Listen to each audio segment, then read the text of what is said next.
Now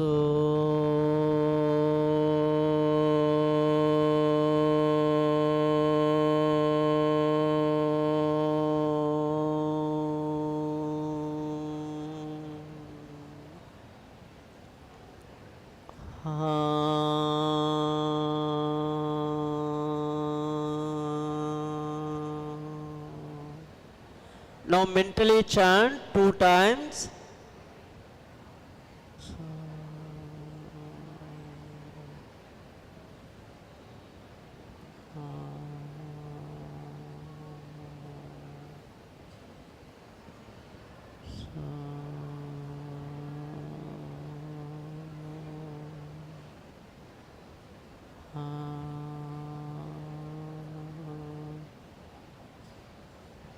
Just observe your breathing.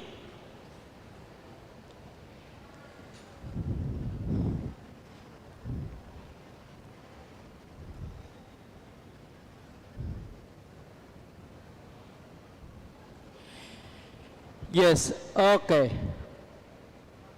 Remember, in our body we have some energy centers we have to activate because of the so many reasons.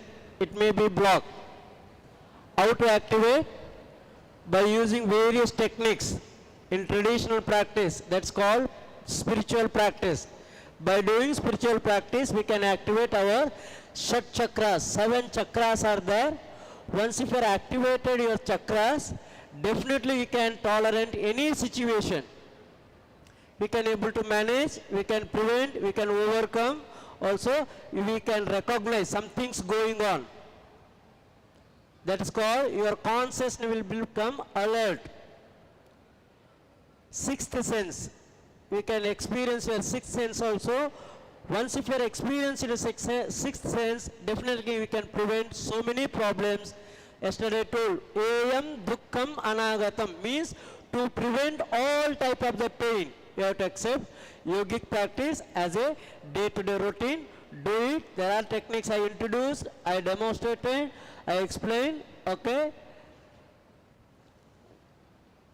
Recently we done the one small study in our campus, in our university, especially on stress. We found significant result, intervention of yoga practice on stressful subjects. Our physiology department, NFI Medical College Physiology Department, Dr. Padmini, Dr. Ashwini Datta sir, me along with our team done the study on yoga. We assessed the 2-3 parameters. One assessment, cortisol level, that's one of the hormones, stress hormones, significantly increased after forced intervention, means 3 months practice. We observed 3 months. Heart variability, another parameter, stress score, another parameter. We found the significant improvement result in the study. So, do it yoga practice to prevent stress, also maintain healthy life. Thank you. Already told, if anybody want to learn yoga practice, once again I'll invite you, you can visit our center, Center for Yoga and Wellness at Enapaya Nursing College building. Thank you. Have a nice day.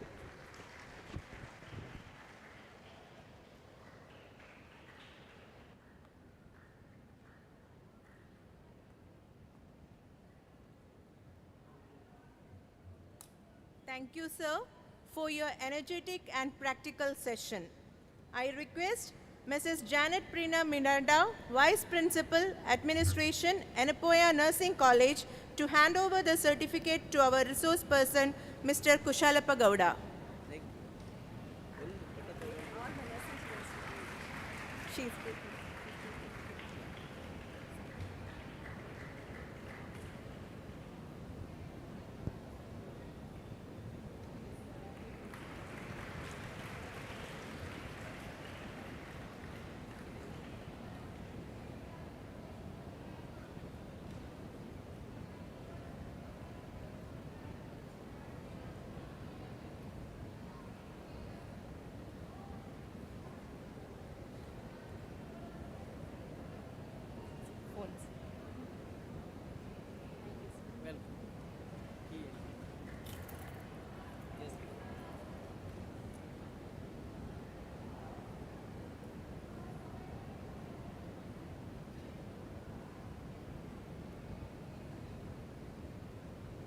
We will start with our next session.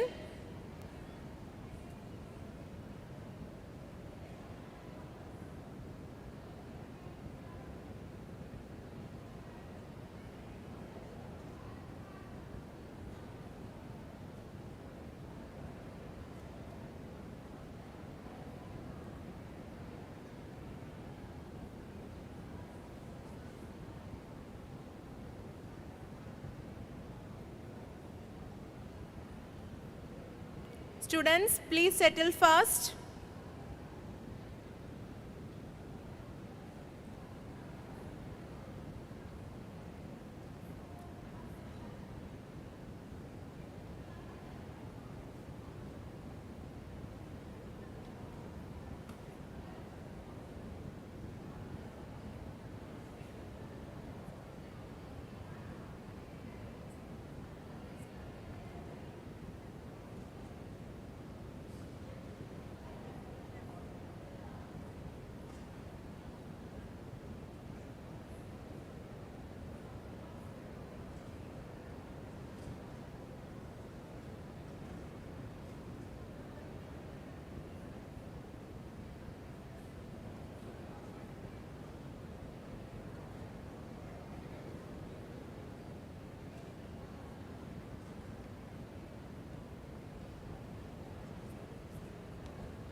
Next section is on healthy lifestyle.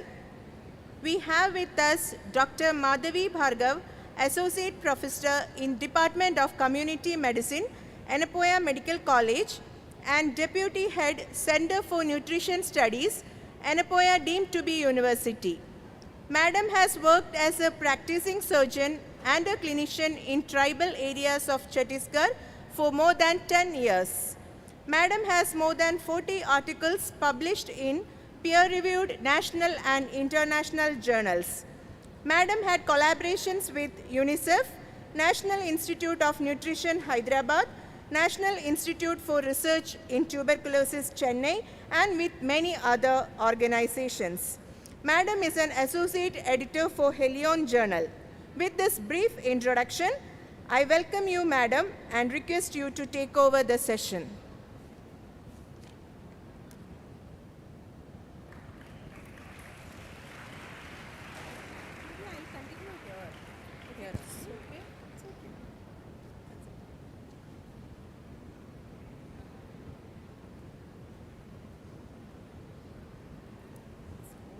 That's fine. I did not bring.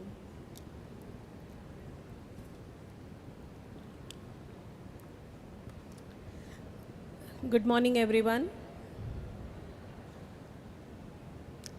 Thank you, organizers, for giving me this opportunity to address such a large audience. Very rarely I address so many people at the same time. A lot of energy out there, so many young people, so a lot of collective energy. So, okay. So before I start, I have a question for all of you. Okay. Okay, perfect. I want a show of hands of how many people have a patient with diabetes in their family. A show of hands of how many people have a patient with diabetes, a relative with diabetes. Okay, I see quite a few. A show of hands of a relative who has hypertension. Are you so tired? Show of hands. Okay. So with that much of attention, and I can see a lot of hands, which only means that whatever I'm going to talk about is very important.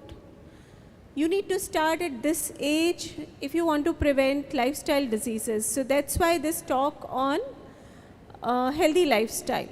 And if I talk about the outline, I'll be talking about mainly your diet, What are the various lifestyle diseases, a brief overview, what are the risk factors that you need to look after, and finally a little bit about the physical activity part. So this quote is by, it's a very nice quote. Exercise is a king, nutrition is a queen, and if you have both of these, you have a kingdom of your own. And it is by somebody not very well known in this part of the world, but Jack LaLanne was a teenager like you. Till 15 years of age, he was a sugaraholic.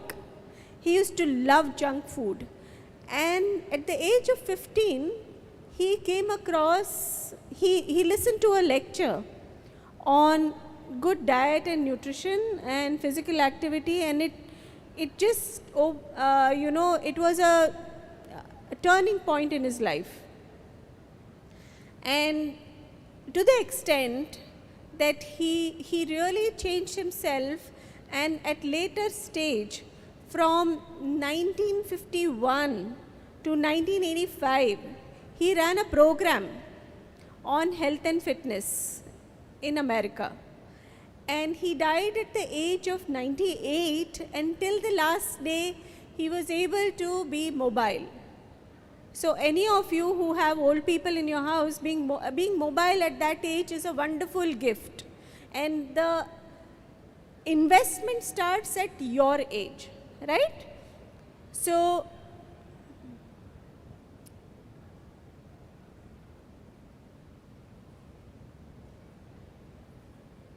okay. So what do we mean by eating right? Lot of it is in your hands. A lot of it while you are in hostel is not in your hands. So pay attention to this and see what you can modify with whatever is available. Because a lot of it is in your hands if you decide to eat right. Okay? So anything which is tasty but also balances good nutrition, right? Having that delicate balance of taste as well as nutrition, it makes you feel fit. So how many of you feel sleepy after food? Most of us, isn't it? So that is because we overeat, and then we start feeling sleepy because all the blood circulation goes towards our abdomen, right? So something which makes us feel fit after eating, it prevents undernutrition. You should not be very thin, you should not be very fat, right? Both the things. And finally, a lifestyle and food that prevents diseases in the future. So let me tell you, India is very ahead of its times in terms of some of these chronic diseases like hypertension and diabetes. We all are developing it. We are very ahead of everyone, you know. We have it very early in life.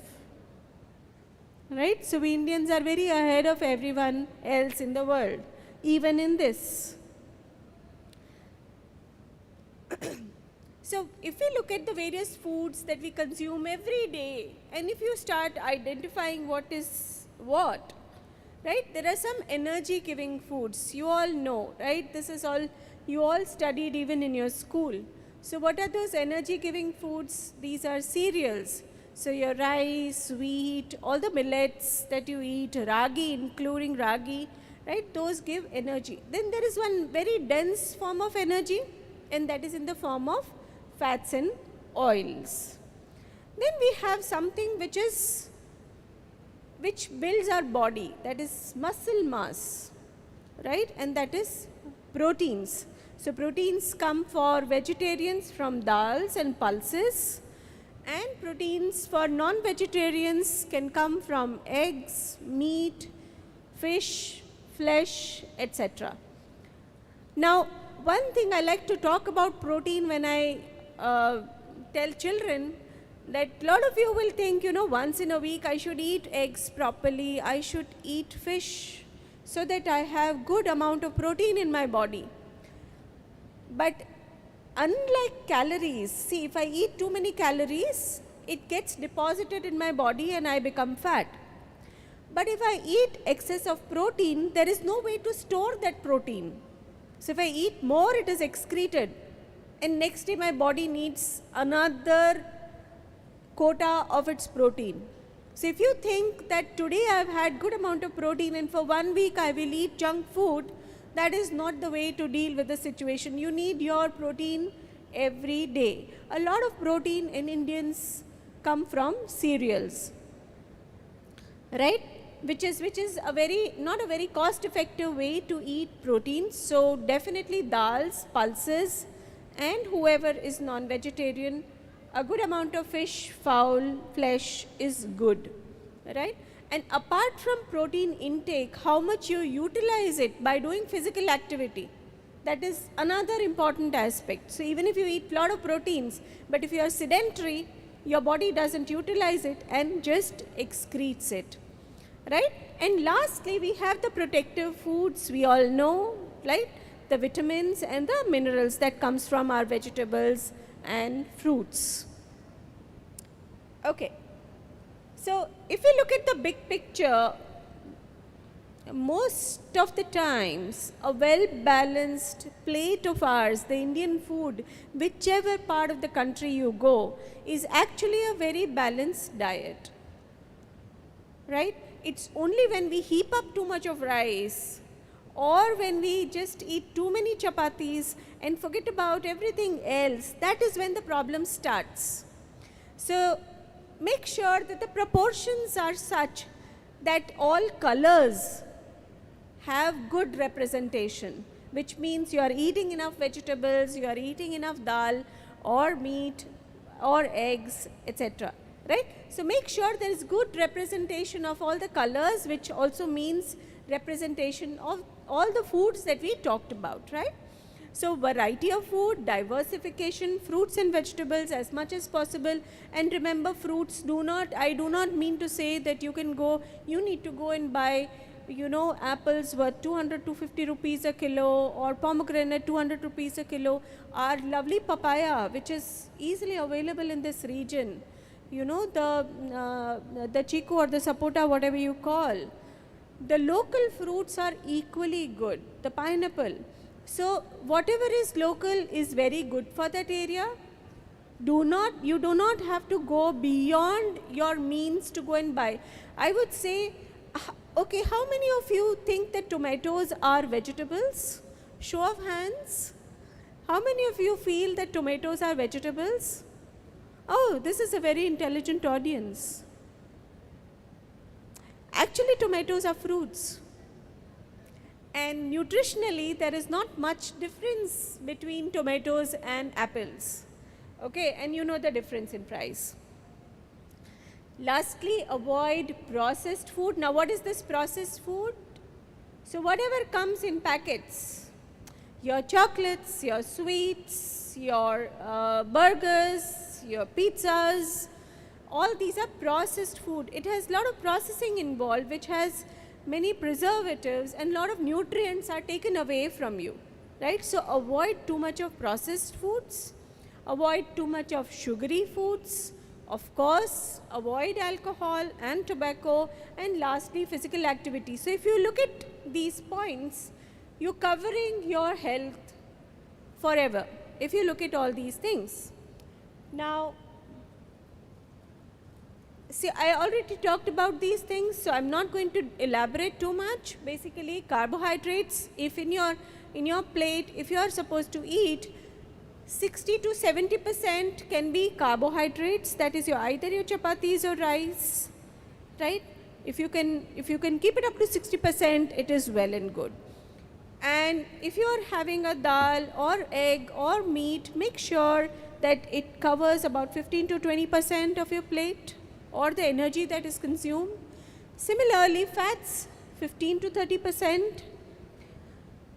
Now, this is very difficult in Indian diet, because more your mother shows love, more oil and ghee she will put.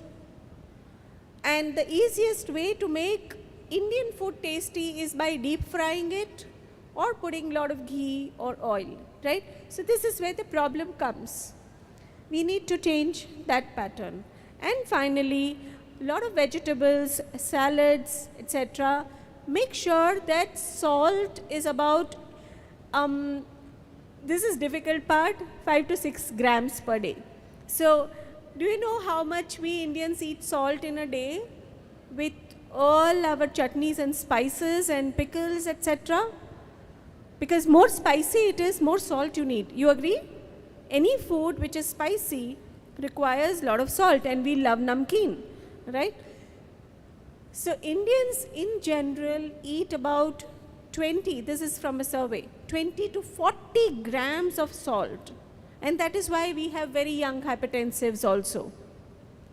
So if I do a survey here, many of you might be pre-hypertensive also, especially if you have family history. So we need to reduce our salt intake. And how to reduce salt intake? Don't put salt on top of your food as much as possible. Table salt, avoid table salt. Reduce your sauces and ketchups and pickles and papads and sandige as much as possible, because they need a lot of salt to stay okay, right?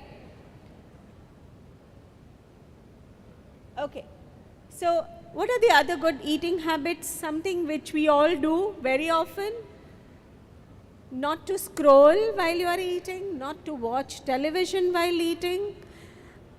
And it's not that reading is a good, I mean, of course reading is a very good habit, but reading while eating is also not a good habit. So don't try and multitask. Pay attention to what you are eating. Eat it with love so that it nourishes your body. Eat slowly, chew properly. Hygiene, hand washing, oral hygiene. So this happens during exams. I've seen a lot of, I mean, I'm sorry to say, but when we take Viva during final exams, there are a lot of children who cut down on their time on oral hygiene, and it's very difficult when we are taking Viva. So please don't do that, students. Don't cut down on time as far as oral hygiene is concerned, hand washing is concerned. These are basic minimum things, and it's something which is not compromisable. Don't skip meals just because you woke up till late in the night to watch a cricket match, or you are in Netflix and you get up late and there's no time for breakfast, and you go straight away to the classes. And you will remember my sentence when you do that. You will remember? Promise? Only one person said. So you should not skip your breakfast.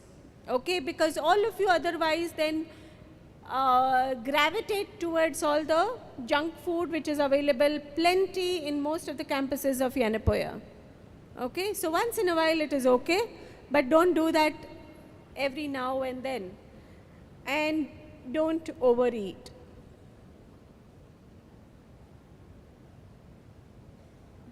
It takes time to change. So locally available superfoods are, you know, this term is used by a lot of sports people and health freaks. So superfoods are now available and they have become very expensive, but they are all around us. So what are these superfoods around us in Mangalore are, you have fish in plenty, ragi, millet is available, it is rich in calcium, it has a lot of fiber, it is also rich in iron, okay? And fermented preparations. So in your breakfast here, you will get a lot of fermented food. A lot of you are from this region. You're already eating those fermented foods, because fermentation improves the vitamin B complex increases, digestibility improves. So the fermented foods are very good for health. All the tropical fruits and berries, all our spices, when they are eaten in moderation, the nuts, they give a lot of protein, they have a lot of energy, they are packed in energy, whatever locally available nuts. Legumes and the dals. And so the dals, most of us are aware of the yellow dal. But when I say dals, pulses, I mean the ones which has the husk or the cover on top of it. Anything which has cover means it has higher content of vitamins and fiber. Sprouting is a very good method to increase the B complex vitamins and improve the digestibility of already available pulses. So, importance of water. While we are talking of food, we should not forget the importance of water.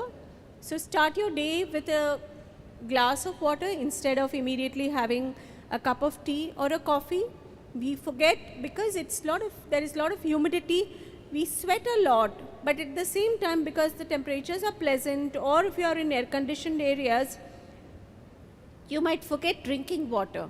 So, important to remember to drink enough water, that is about 2 liters, that is 2 big bottles that we usually consume. It helps in preventing constipation and flushing out all the toxins in the body. 2 white poisons. I talked a little bit about salt, but the other white poison is the sugar.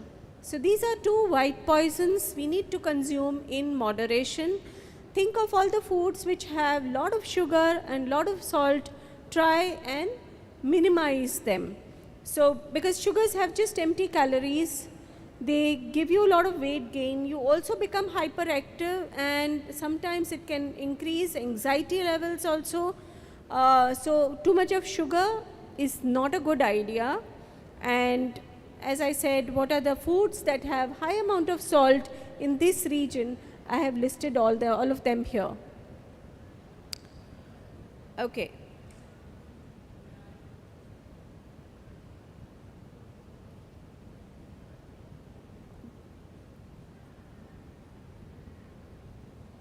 Okay. So, I mean, there is a lot of influence on our choices, isn't it? What we eat is influenced by our peers, our televisions, all the ads, etc. So, your mother says something, your grandma says something, and your peer and the television says something. And I mean, we are ready to eat the bread and the pizza bases which have last date like 1 week, sometimes 4 days, 5 days, but do we eat chapatis a day which have been cooked a day before? We don't. But we don't mind things which have long expiry dates just because they are in a packet, right? We've stopped drinking our nimbu pani, our coconut water, and we go for the fizzy drinks. I'm going to come to fizzy drinks separately. We are now low on vegetables, high on, all the processed foods, the packaged foods. As children, I remember our dustbins not used to be small, I don't remember very huge dustbins in our households. Now, all our households have huge dustbins because we started eating a lot of processed food which comes in packets. So, one simple rule of thumb is, if you want to choose healthy food, choose a food which does not have a food label. That is unprocessed food. Whatever is available naturally, which does not announce its nutritive value, those are all good foods. So try and choose those things, right? And fresh food against something which is very old. So these are just some examples. When we get together and we have a party, the thing that we have in our mind is we should have some fast food and we should have some fizzy drinks, but we don't snack on fruits, isn't it? That's just not in our system. Similarly, this, why not substitute with something which is healthier, right? So there are so many options. It just requires little bit of thinking, time and investment from your routine. Now, let me talk about some food myths, because there are young people here and I see a lot of people buying those big jars of whey proteins, protein powders, and in fact even some of my fraternity advises protein powders and protein eggs, etc. So let me tell you, they are waste of money. So if you are going to eat 5 spoons of whey protein, it is equal to 1 egg and something which has no preservatives, right? So just choose something wisely. Just because they are in beautiful packs and because it is promoted by celebrities, don't go and choose these things and spend your precious money on it. Tonics, of no use. If you are able to eat balanced food, there is no need for supplements in tonics. It's only meant for people who are bedridden or who have chronic illness or an acute illness when they are stopped eating. That time, understandable that you need some supplements and tonics. But otherwise, in daily life, we don't need them, right? Then nowadays there's a lot of food fads, that, oh, I'm going to stop eating all the carbs. Carbohydrates are bad. And I'm going to eat high protein diet, high protein, high protein diet, keto diets. There's so many diets, But let me tell you this, scientifically speaking, none of them have been validated in good scientific journals.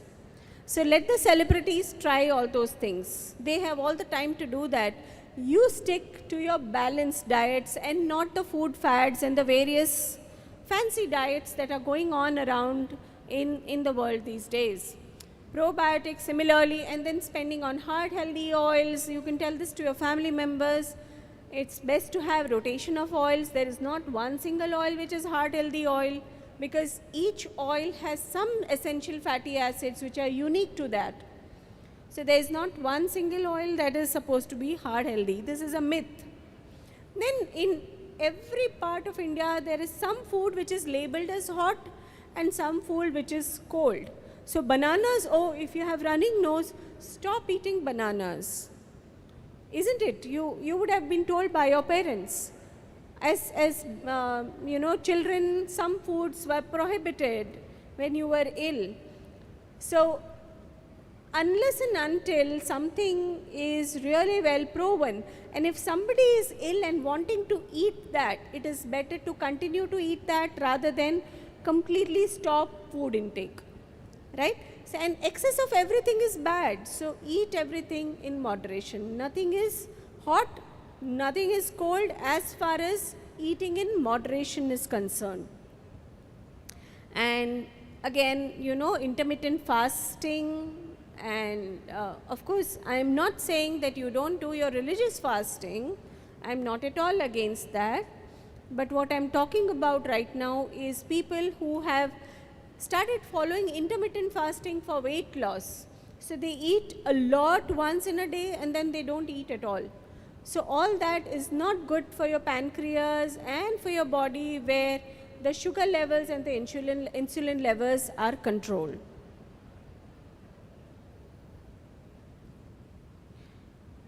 So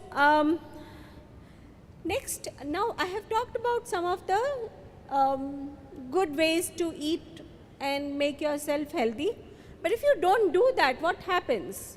And we talked about the show of hands in terms of diabetes and hypertension in this audience, relatives with diabetes and hypertension in this audience. So one of the most important challenge of 21st century, till Corona came, now we have COVID as well as a big challenge. Of course, it is coming down. But even during COVID, those who had these problems in terms of diabetes, hypertension, obesity, cardiovascular diseases, cancers, these are the problems. And why we have clubbed all of them together is because there are some very common risk factors which you can take care of in your day-to-day life. So what are those risk factors? Some of these risk factors are common to all of these diseases, and if you continue to have these risk factors, your diseases, once developed, they progress faster, and because it progresses faster, the mortality is also higher if the risk factor continues. And if you withdraw that risk factor, the disease progression is also arrested. So what are these? And as I said, India is ahead of times in terms of the age group that is involved in most of these diseases. And the problem with these non-communicable diseases like diabetes, hypertension, cardiovascular diseases, they don't have symptoms. And most of the times in our hospitals, we come across people as, you know, they are undergoing a surgery or they have come with someone and we check them and they are found to be diabetic or found to be hypertensive.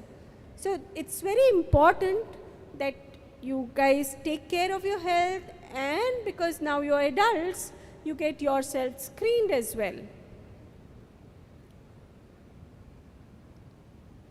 And what are these modifiable risk factors? I already talked about diet with you, unhealthy diet. Physical inactivity, sitting for very long. I mean, sitting is the new smoking these days. Do you know this term? Sitting for long is the new smoking. So although none of us or many of us don't smoke, but we are sitting for such a long time that we are accumulating a lot of risk factor as far as these non-communicable diseases are concerned. And of course, we need to worry about tobacco and alcohol. With this age group, you will have a lot of peer pressure, and please be aware that you withhold all these things.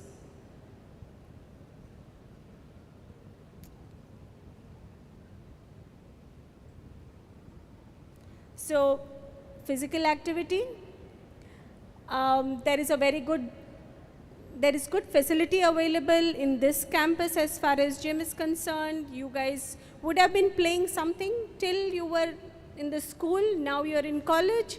Do not stop playing those games. Physical activity is extremely important. If you are normal weight, even if you are thin, a lot of thin people think that they should not exercise, they will become even more thin. It's not that. It will build your muscle mass. So 30 minutes, at least 5 days in a week is minimum that is required. For all those like me who are trying to lose weight, it should be 45 minutes to 1 hour in a day, at least 5 days in a week. And if I accumulate 1 kg weight, it's almost more than 7,000 kilocalories. And just to put things in perspective, 7,000 kilocalories means what? So 1 chapati is 80 kilocalories. 1 slice of pizza is 260 to 280 kilocalories. So now if you have accumulated 1 kg, imagine you have to reduce over a period of time about 7,700 kilocalories. So just to put things in perspective. And lastly, 2 things, because this is a very impressionable age I'm talking to, I want to take this opportunity to tell you that tobacco is a big problem in India. We are a big producer and there is a huge market, and there's a lot of market pressure as far as availability of tobacco is concerned.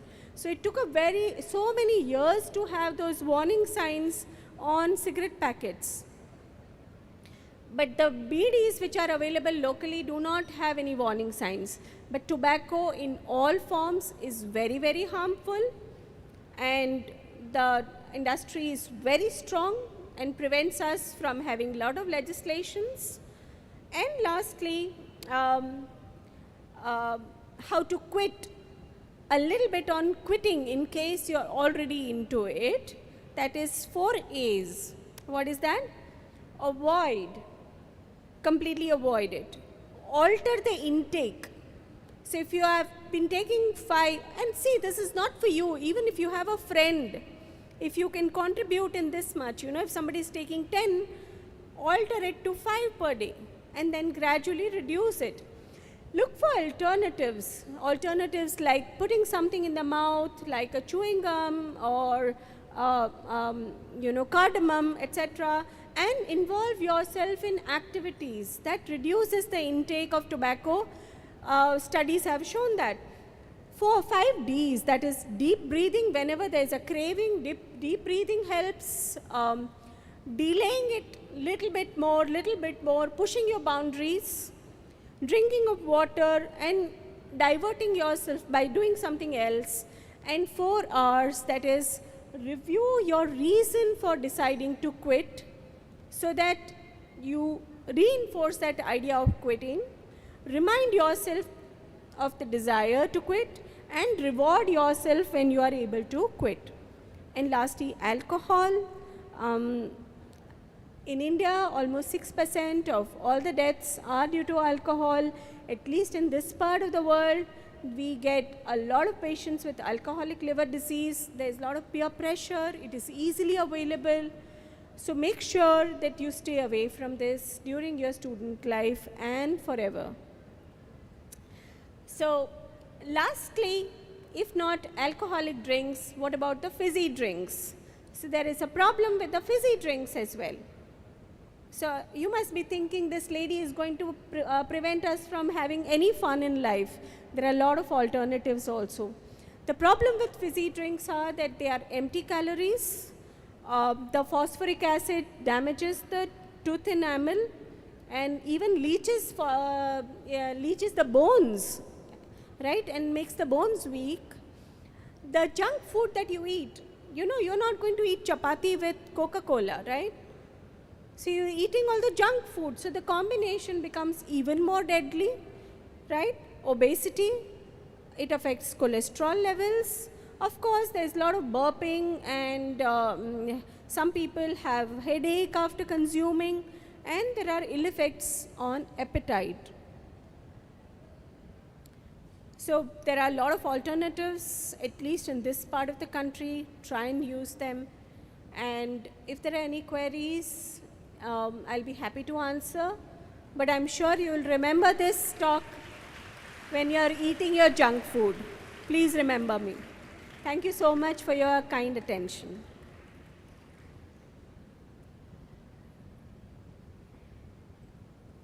Any queries? Thank you, madam, for your noteworthy talk on dietary and healthy lifestyle. Now I request Mrs. Janet Prima Miranda, Vice Principal, Anapoya Nursing College, to hand over the certificate to our resource person, Dr. Madhavi Bhargav.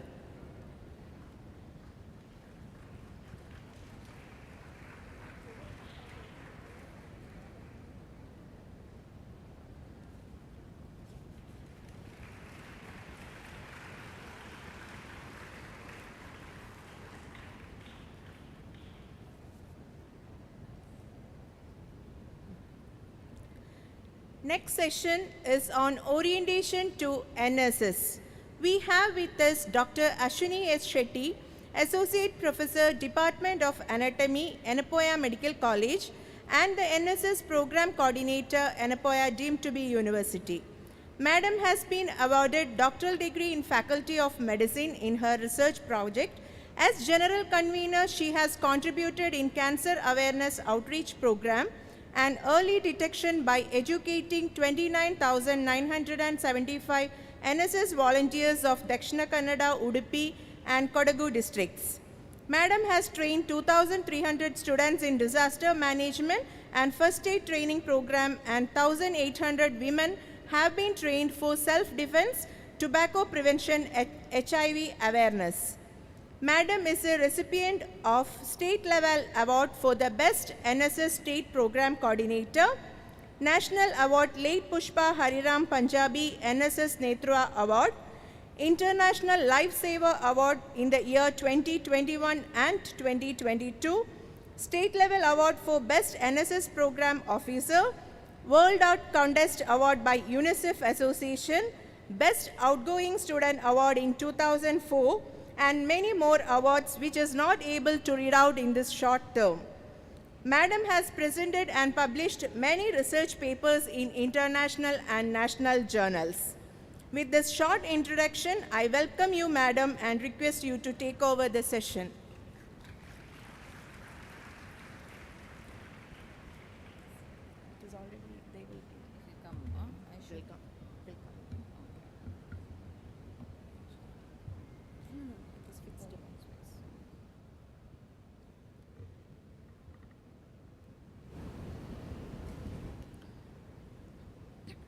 A very good morning to one and all. On behalf of National Service Scheme, Anapoya deemed to be University, I welcome you all, dear students, to Anapoya University. So we have some of the activities at Anapoya Universities for student progression. So one among those are the National Service Scheme and even Karaseva, there is Ashraya, where students mainly who are involved in these schemes for their progression, for their personality development. So apart from the academic activities, students also have an opportunity to participate in various activities like NSS and Karaseva, and even from community medicine you have family adoption programs and Ashraya, so where you are engaging yourself with the community. So here I would like to, first of all I would like to thank the organizers for giving me an opportunity to address you all today on this occasion of DEEKSHARAMBH. So coming to the NSS, the National Service Scheme is under the Ministry of Youth Empowerment and Sports, where we need to follow the guidelines of the Ministry of Youth Empowerment and Sports, where we have a head office at the central government, the state government, and also there is a head for university level and the college level. So once the students have enrolled as NSS volunteers, what are their responsibilities, whom they have to follow? Like each college, they have a NSS program officer where you need to listen to the program officer, you have to take the guidance from the program officers. So all these things I would like to explain you here. So the National Service Scheme at Enapoya University, we are doing many activities at the national level, state level, as well as the regional level.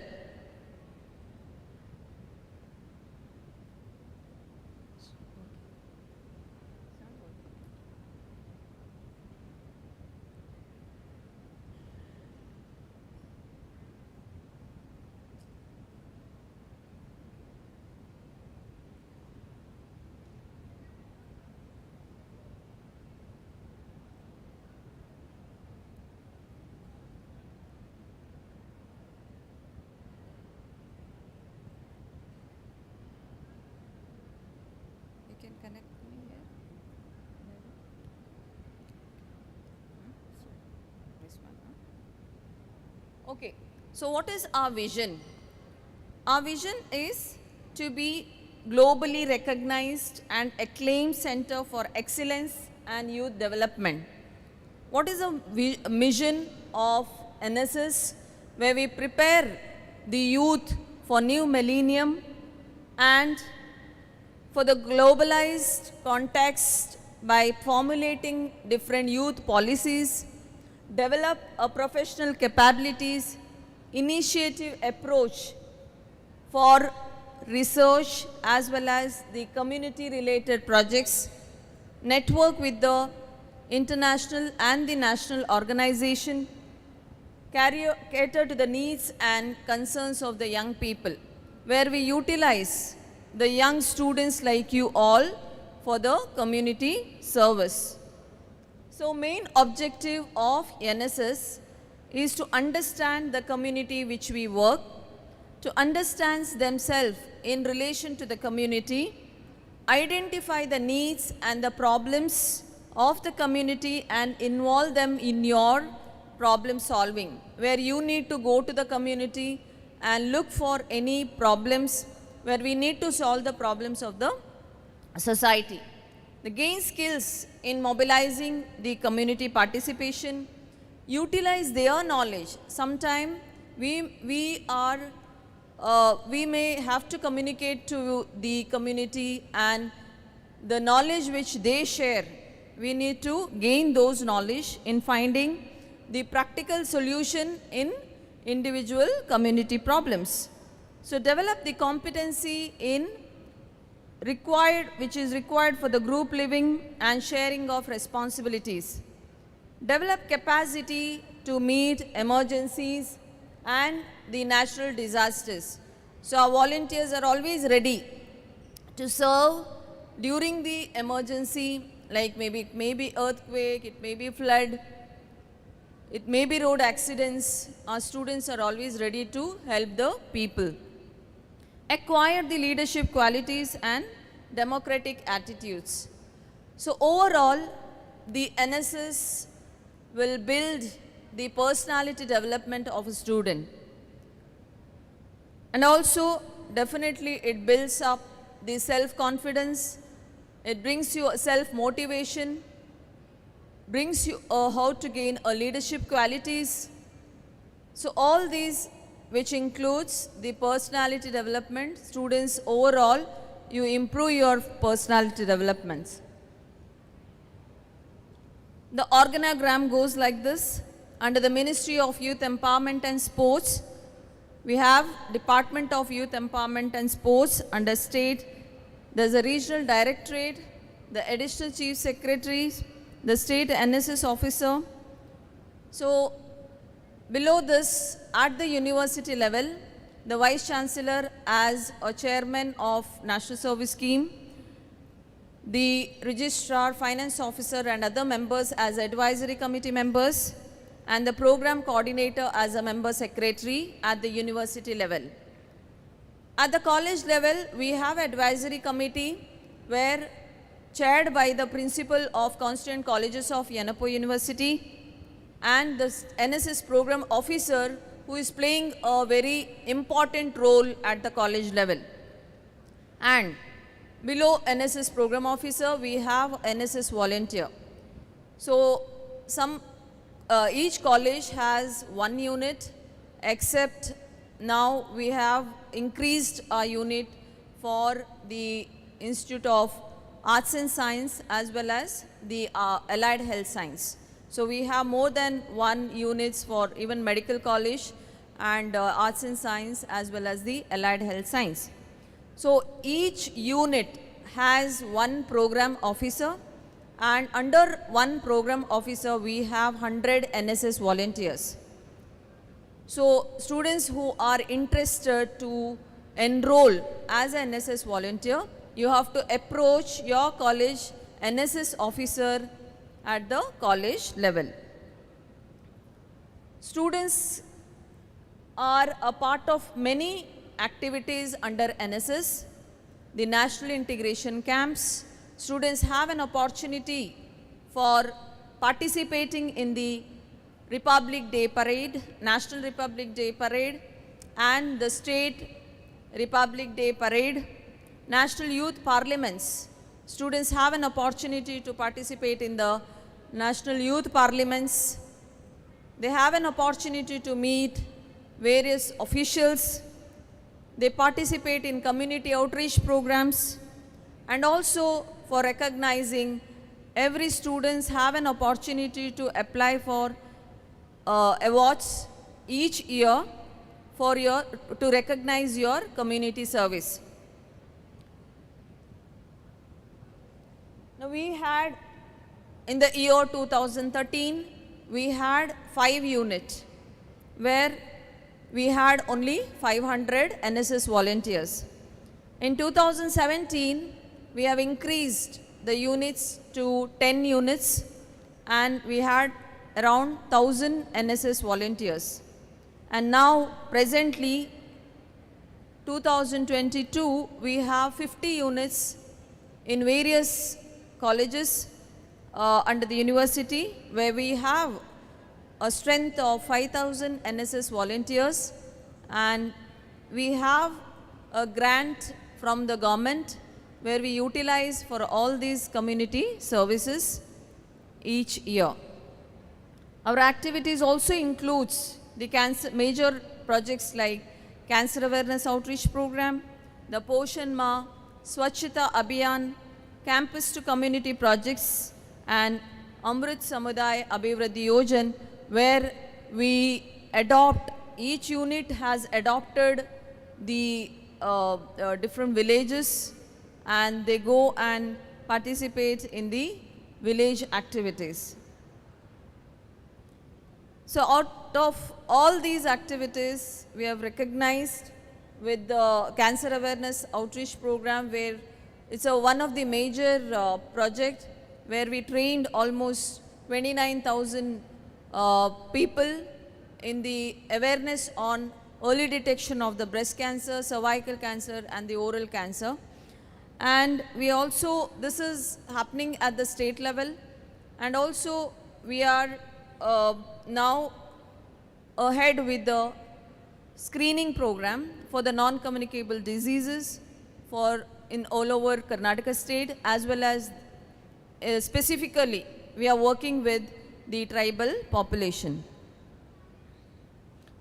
Now, as a program officer, as I said, the program officer is one of the very important person in the college level in the NSS, where he is the one who is having a major role at the college level, who plans and implements and evaluate the activities and the performance of the students. And he acts as an organizer, educator, he acts as a mentor, he acts as a public relation officer. So he also need to motivate students and involve students in various activities. He has to submit his quarterly report, the half-yearly report in the college. So this is how he improved the quality and the magnitude of the NSS programs in the college level. Being a volunteer, what is your role? You enter into the social service on your own will. It's a voluntary organization where you come out voluntarily, you enroll yourself to the National Service Scheme. Who has feels concerns towards the community and its problems, and do not expect any monetary benefits. Our programs goes like this. We have divided our programs into regular activities and the special camp programs. So the regular activities are orientation, what is happening today, all the students, and out of all these students, there are few students who are enrolling in as a NSS volunteer, and then we will be orienting them again with the detail related to NSS activities. The campus work, activities in the urban and the rural community, institutional NSS activity in collaboration with the voluntary organization, interventions during calamities, and observance of important days. We have a collaboration with the many organizations like central and state governments, Nehru Yuva Kendra Sangathan, NGOs, Dakshin Kannada districts, UN bodies, UNICEF, Department of Forest, Horticulture, Health and Family Welfare, Disaster Management Cell, Rural Development, and Child and Women, Non-Conventional Energy, Women Commission. So all these where we collaborate with the different organizations. So these are our program officers of various colleges. So each college has an advisory committee where students, one of the student volunteer will be the member of this advisory committee, and the program officer will be the member secretary, and the chairman of the advisory committee will be the program chairman will be the principal of the constituent colleges. So these are various activities which we have conducted.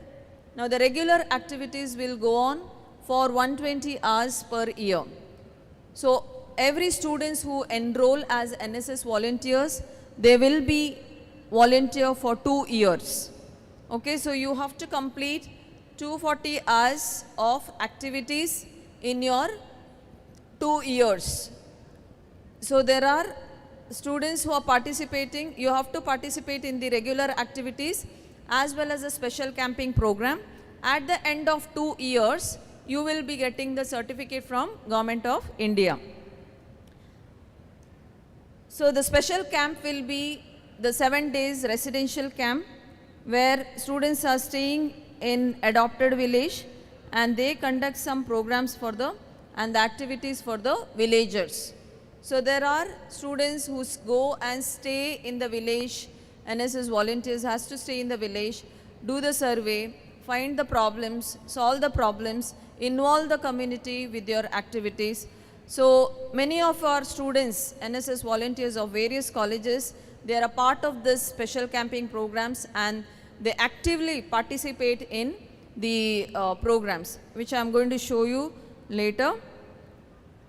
So this 7 days residential camps in the adopted village, which is organized as a national development issues, and they also create durable assets in the villages, which I am going to show display here, and there will be a productive activities at the adopted village during the special camps. So some of the activities which we have organized, I would like to show here. We organize the national conference, we organize the COVID awareness prevention programs, we have a adopted village. During the COVID time, we distributed the food kits for various adopted village.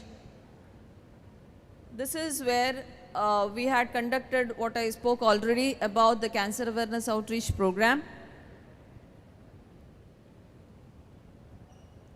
This is a state level training program. The Ek Bharat Shresth Bharat, one of the program from the central government scheme where the student participation from various states. You can, this time we had 50 students who participated from the Uttarakhand state. So they had come here, they spent their 1 week at Yenapoya University, they interacted with the students, they have done a survey on food styles, the language and all cultures of Mangalore. So they had a wonderful time with our students. We had also, our Vice Chancellor had interacted with the Uttarakhand team. So this is on Ek Bharat, Shresth Bharat. We also adopted the different villages. We had Kavatar and Boliar and Kalavar village under the Amrit Samudaya Abhivriddhi Yojana. So these are our adopted villages allotted under Amrit Samudaya scheme, where students are continuously, they are involved with various activities, and some of the activities which we organize at the adopted villages are, this is a unique program which we organize, this is a pet bottle brick projects, where our NSS volunteers, personally they have taken interest to build this room for the students of government schools, where this brick is a very unique one. This building is a very unique one, where replacing the conventional bricks with the PET bottles, which definitely help the environment in many ways. So this is what our students, NSS volunteers have done, involved with all the activities at the adopted villages. So this is about the bottle break project. And apart from this, students have participated in Swachh Gram initiative, where the unit has initiated the Swachh Gram program. Many students, they participate in cleaning the village and giving an awareness on importance of cleanliness in their surroundings. This is a nutrition awareness program where students participate in the nutrition awareness program, where the initial introduction to the importance of the nutrition, the major nutrients and their food sources, and importance of taking the proteins, fats, energies and vitamin A and C. So all these awareness program has been conducted at the school level for government school children. This is about the awareness program on diabetes, hypertension, oral screening, vegetable gardening. So these are some of the activities which happen at the adopted villages. So the adopted village also we organize different programs like health screening, nutrition assessment and evaluation, the legal services, life skill training program are, and the COVID-free village interventions, COVID vaccination, importance of COVID vaccination, importance of blood donation, awareness and the drug addiction, the prevention, and also some of the projects like bottle break projects. So these are the activities which we organize at the adopted village. Students also conduct the English phonation classes for, these are our NSS volunteers who are involved with the conducting some phonation, English phonation classes for the government school children. Swachh Bharat Abhiyan, blood donation campaign, AIDS prevention campaigns, nutrition programs, stress management during the COVID times was conducted. We also have the campus to community projects where students are involved with many activities, like they renovated the play areas in the government primary school at Kavatar village. So you can see here our students have innovated this, the park. Okay, it was completely filled with the plants and bushes, but they have cleaned everything and renovated. The campus to community projects also involved with the bottle brick project. The painting schools, students involved with the painting the schools of government schools. So this is how this has been done in the village. This was a photo which was before and after. Students also participate in the adventure camps. They have an opportunity to participate in the state and national level adventure camps. So where it's funded by Government of India and the Government of Karnataka, where students participate in various the activities in the adventure camps. This was in Himachal Pradesh, where our students participated in the adventure camp at Narkand. So our NSS volunteers of Yenapu University, they had participated in the adventure camps at Himachal Pradesh. The paddy plantation program, which was done at Kattatila village. So you can see it was a plain land, and where students had participated in this and produced around 90 kg of rice in this paddy field, and they have given donated this to the government school. This is a picture of before and after. So recognizing all these activities, the Government of Karnataka, Government of India, we have received the awards and accolades. So students of Yenapoya Nursing College has received the best NSS, she has participated in the state RD parade, Miss Asia, and also Mr. Sinan, who has participated in the National Republic Day parade in New Delhi. He is a student of Yenapoya Dental College. The student of Dental College also participated in various community activities and awarded with the national level Hariram Punjab NSS Yuva Yodha Award. And also students of Degree College who has participated in the State Republic Day Parade. These are all our NSS volunteers who are recognized at the state and the national level. And Atmiya, who is a student of the NSS volunteer of the Degree College, who has participated and secured a first place in the state essay competition.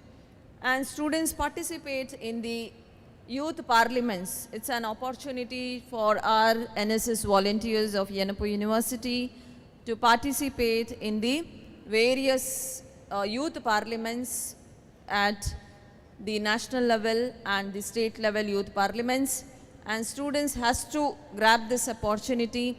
Apart from this, they also have an opportunity to participate in the integration camp, youth festivals, that's national youth festivals. So these are all our different activities where I wish our students who have joined for various courses at Yenapoya University would like to enroll yourself for the NSS, and because I would like to say that NSS, with the NSS you can definitely build your career with personality development, self-confidence, self-esteem, leadership qualities. So overall you build your personality development. So we have a list of program officer in the website, and also you can contact individually. We will send the form, the NSS enroll form. So you can enroll yourself. People who are interested, students who are interested can enroll yourself at, you can be a part of this national service scheme. Once you are enrolled as NSS volunteers, we give you again, this is brief about the service scheme, but once you enroll as a volunteer, again we will be keeping an orientation program at college level for all the enrolled NSS volunteers. Okay, so you will have a NSS council in the student council in each college, and you can meet your program officers at each college level. Don't be hesitated. You are ever we will be giving you complete opportunity for to talk to your program officer and enroll yourself. So this is an opportunity, dear students, to recognize yourself at various, maybe regional level or state level and the national level, where you can utilize various schemes. Maybe it's a health related, or it may be a life skill training program. So you have a lot of training programs which is happening for volunteers. So I wish you all the best, and thanks for giving me an opportunity. I thank organizers for giving me an opportunity to address you all. Thank you one and all.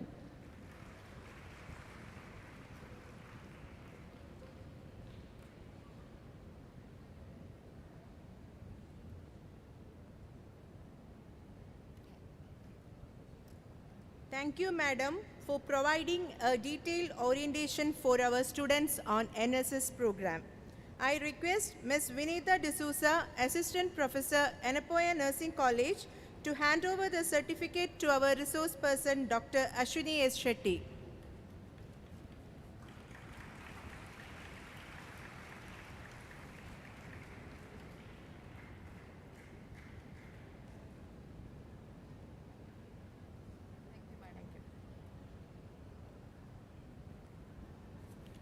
Next session is about Sports and Cultural Committee. We have with us Mr. Sujit KV, Physical Education Director, Yenapoya deemed to be University. Sir is also Joint Secretary and Manager of Football Club, Mangalore.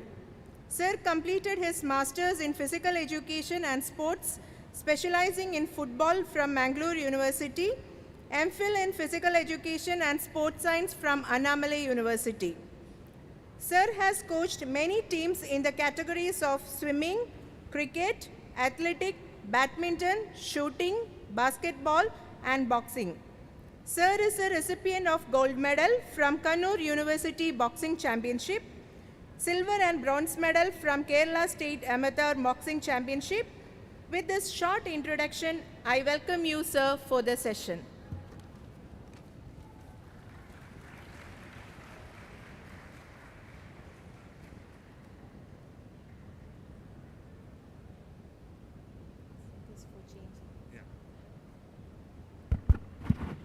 Thank you, ma'am. Can I have the microphone?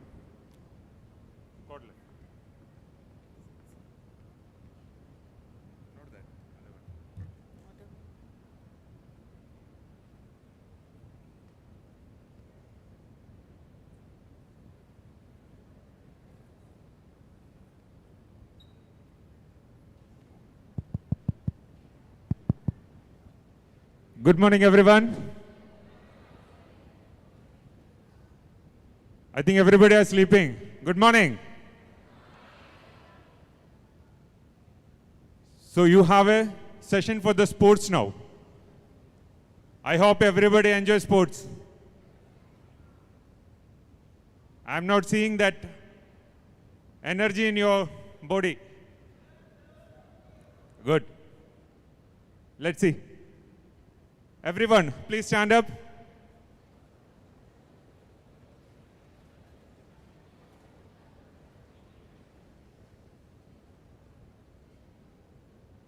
Hands up. Hands down. Sit. Up. Sit. Up. Thank you. Sit down. I just want you people to wake up. And a long time you are sitting in the chairs and for one small relaxation. So this is the Annapurna deemed to be university. I'm welcoming you for the Department of Physical Education.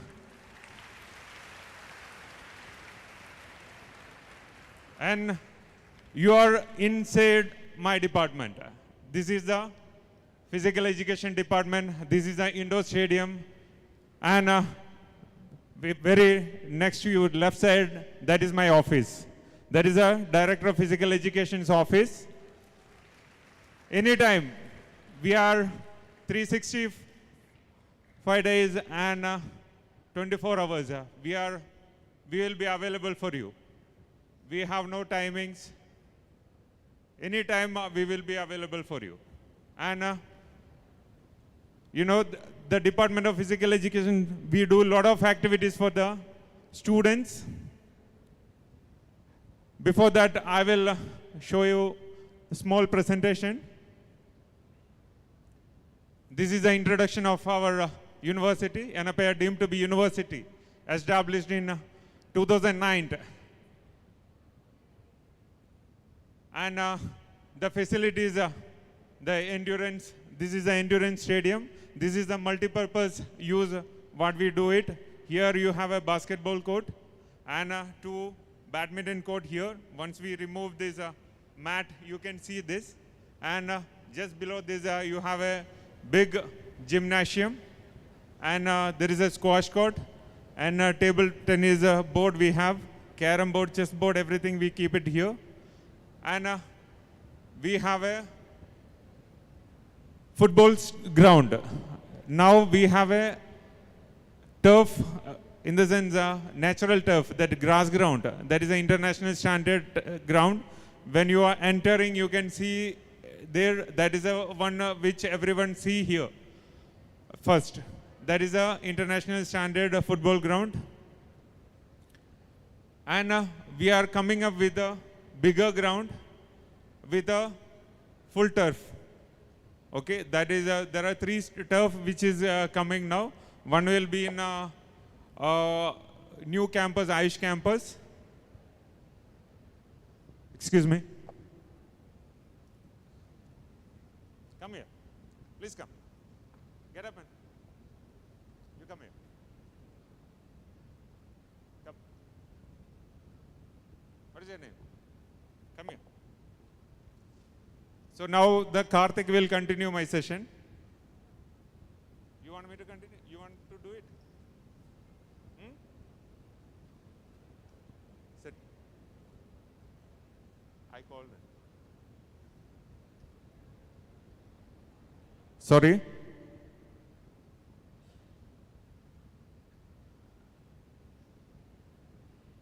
And what is the vision now? It is a promotion of the game. And this is our chart. So the Vice Chancellor will be the head of the university always, and the registrar.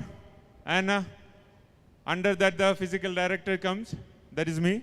And we have assistant directors, and we have coaches and trainers.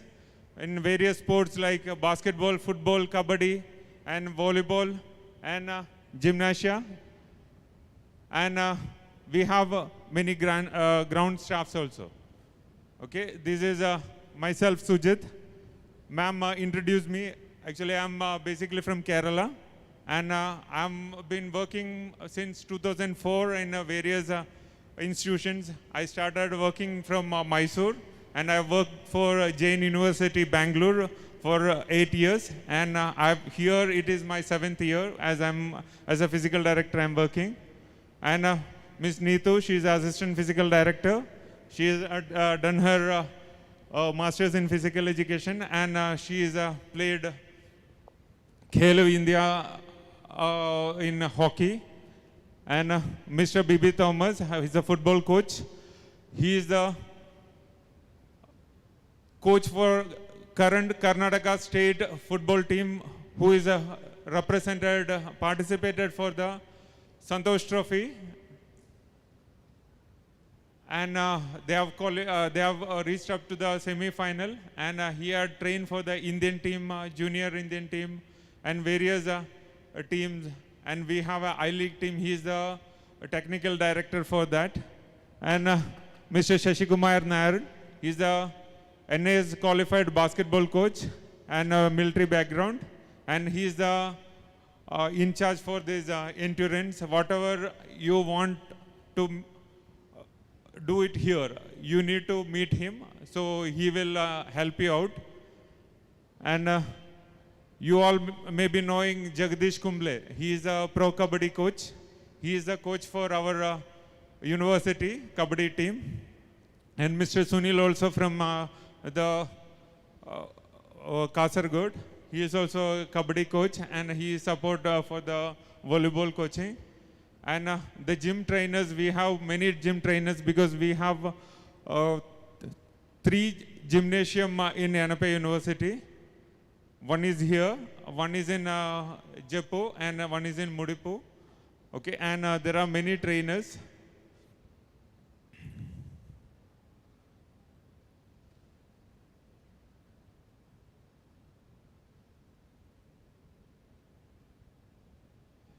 And main thing in physical education department, what we follow is discipline.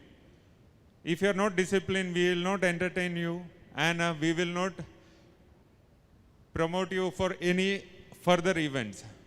Okay, like see in endurance zone, even the chancellor, when he comes here, he will remove his footwear and get inside.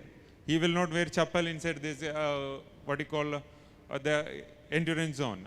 Now, because we put the mat, we will permit you. Normally, if the mat is not there, we respect the court and we respect the sports. We don't wear the chappal, and the shoes which we use outside, we will not wear here inside. If anybody is playing here, they have to carry clean shoes in your cover or hand, and they have to carry, and they can change. There are racks, you can keep your outside shoes there, and you can wear your shoes.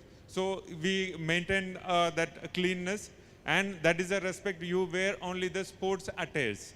It is, we don't permit Bermudas and the what you call the t-shirts which you go for the parties and the mall and all those things. You should wear the sports proper attire when you come to here. And even the ground also, in the football grounds, you are not permit all the time without our permission. Only you have a specific time mentioned, and there are 3 days for the regular students we will permit in the soccer ground, where you can, given time you can play football. And the other time we will have the university team, college teams, and FC Mangalore team to practice. So the 3 days for university and 3 days for the the clubs and the teams you can participate. Even now we are coming with two more football ground. That is a turf ground. That will be for one, maybe for the girls exclusively, one small turf. And behind this girls hostel there is one 30 by 60, there is one more ground. That is for the boys.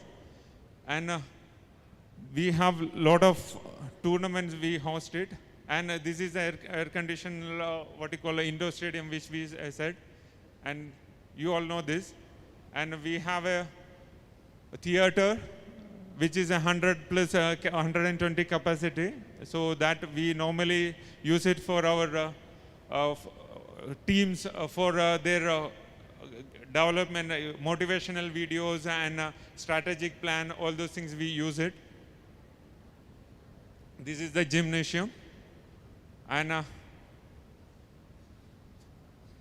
this is the soccer ground. In the same soccer ground, we mark the athletic track and do the athletics. That is, we will have intramural and inter-college. That I will come later and I will tell you, I will explain you that. And this is the tournament what we hosted. And you all know we have 10 colleges under NAPA deemed to be university. And all these 10 colleges will have the same event as an intramural. Intramural in the sense, within the college, we will divide you into 4 houses and they will play each other. That is the intramural activities. So whoever wins and whoever the best players, they will represent their college. So after that, even from that, if anybody is extraordinary, we will give an opportunity to take part in All India Inter-University or South Zone All Inter-University tournament. So we are deemed to be university. We are not under any university. We are ourselves is a university. So our team will be representing directly to the university. Suppose if it is in Mangalore University or Kannur University, there are so many colleges under that. So they will have to go for the selection trials and get selected from each college like for the team. Here nothing like that. Here our team is the final team. We are directly participating for the university team. So we have kabaddi, football, basketball and badminton, fencing and chess, all those inter-university team we have. So anyway, I will come to you. So I wanted your representation.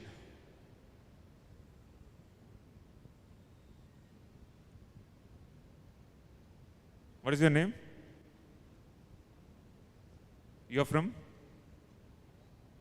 You are not interested in sports? Very good. Good. Okay. So what all the tournament we do it? We have a cricket tournament which is called YPL, NAPA Premier League. Normally we used to have from each college 2 teams and there will be different names for each team. And we will have a league matches used to happen, but now the numbers are increased, the college teams are increased, and we may this year yet to take the decision whether it will be a 1 team or 2 teams, but there will be an intramural cricket tournament for you and intramural football tournament. This year we didn't have an intramural cricket or football. This year we are planning to have cricket and football intramural, so everybody will get an opportunity to take part in the event. And next is football, the same thing I said, and even the kabaddi also. If you have a minimum 4 teams to participate, there will be an intramural competition, and after that inter-collegiate competition will be there. So what is the advantage of in NAPA? For regular students also will get 2 chance to participate for the event where you can prove yourself and you can tell, see, I'm not only good in studies, I am good in sports also. So even kabaddi for this cricket and football. Football last year we are conducted for women also in dental college. This year we are planning to have for all the colleges football for women, and if we get a very good footballers, definitely we will make a team for the inter-university. And kabaddi, we are tied up with the Jagdish Kumble Academy. Jagdish Kumble is only a gold medalist from Kerala state who is represented Kerala for the Asian Games, and he is running an academy in Kumble. So our sports quota full team is staying in it at his academy, and they are training them, and they will be representing our college for all the events and all in the university. And women's cricket last year there was a very good response from we are given from each college 2 teams. There are so many teams that participated, and tug of war for men and women, and chess men and women, and carom men and women, and table tennis men and women, and badminton men and women, basketball men and women, and volleyball men, throwball women, and annual athletic meet. So here, these are the events which the department directly hosted here, and the intramural event will be with the help of our department, the sports coordinator of your college. Particularly now nursing means nursing has a separate coordinator for the sports. Now physiotherapy means physiotherapy, they have a separate coordinator for sports. And allied health science, there is a separate coordinator for the sports. So they will, with the help of the department, they will host it. Initially the intramural activities, and they will select the team for the inter-collegiate. And inter-collegiate tournament will be held at here itself.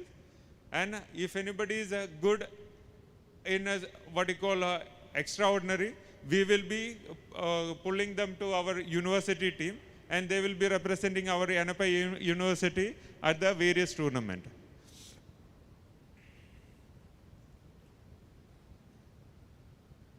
These are the achievements of last 5 years. And when we talk about our football,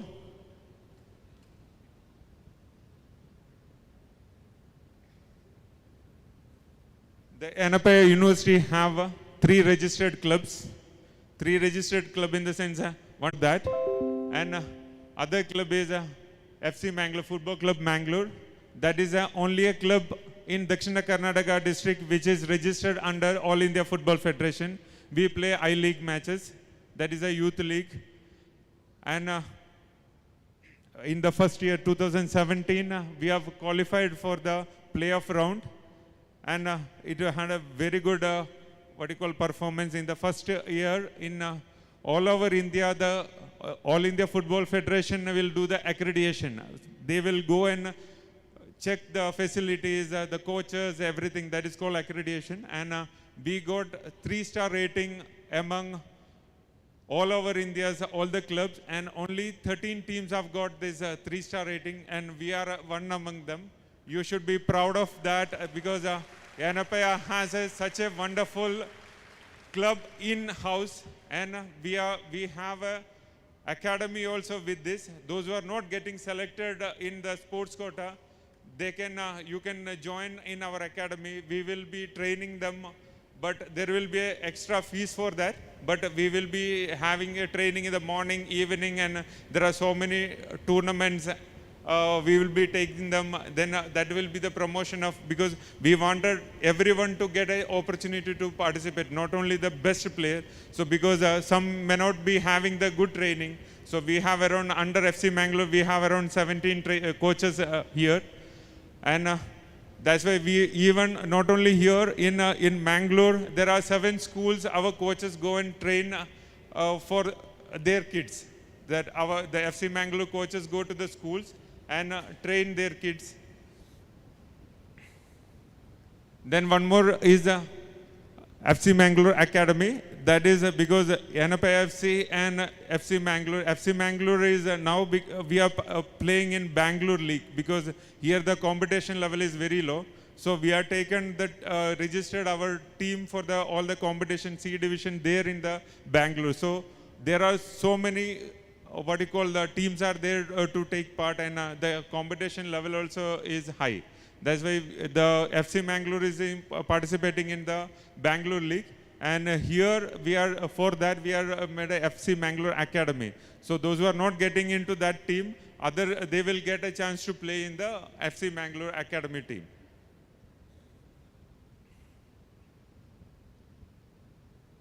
This is our future plan. It is almost done for our Kenya campus, that is Ayush campus. No, I'm not finished. Wait. Okay. Now the actual thing is coming, because my part, it is not, because these things almost everyone knows it. Now what I wanted to know, is there any sportsman in this? Because normally once you join, see here in school you have a PT teachers.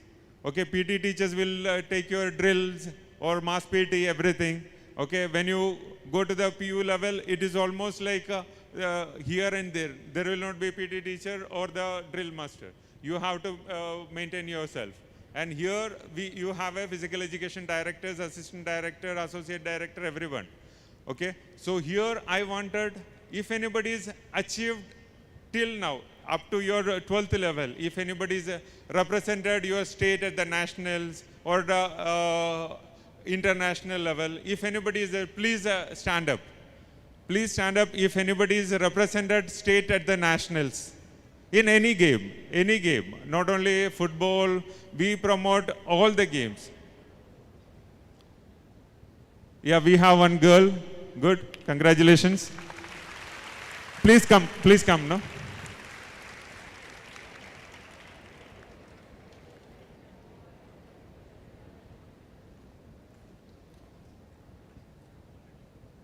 Good morning. My name is Adria. I am coming from Kasaragod, Kerala.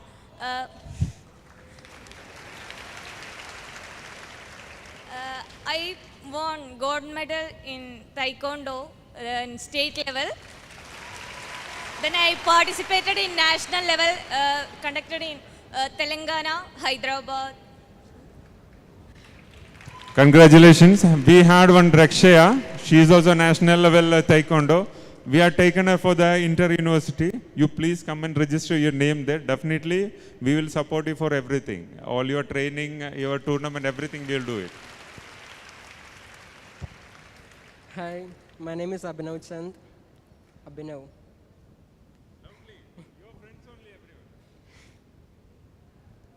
I was a state level basketball player. I represented the Kerala team. Yeah, 2 years back. You are state level? State level, or you are represented Kerala?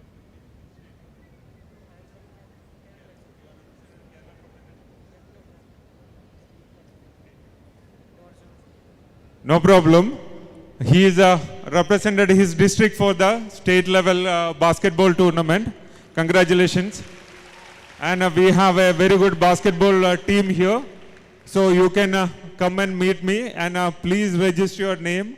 We will give you a form and fill up the form whenever the training program happens and the matches happen. We will let you know.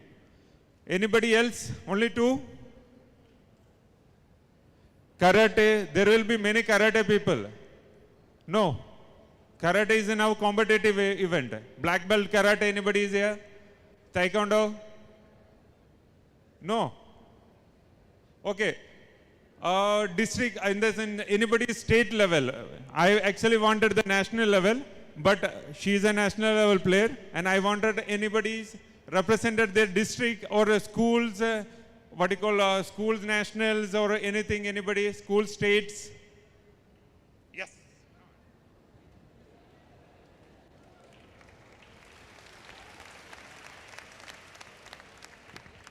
Hello, my name is Shai, Kozhikode, Kerala. I participate in the district level 100 meters running. 100 meters running, yes. Good. And long jump also. Congratulations. So, in every sports, the base is athletics. So he can play any game because he is a very good athlete. Anybody else? See, this is your family. Now you are joined here. We all are like a family. So here you don't feel shy. Anyone? You can come up.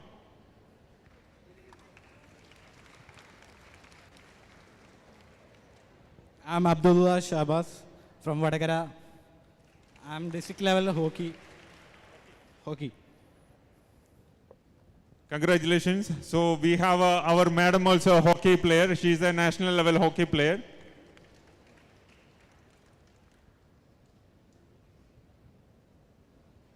We will try to make a team, not to worry.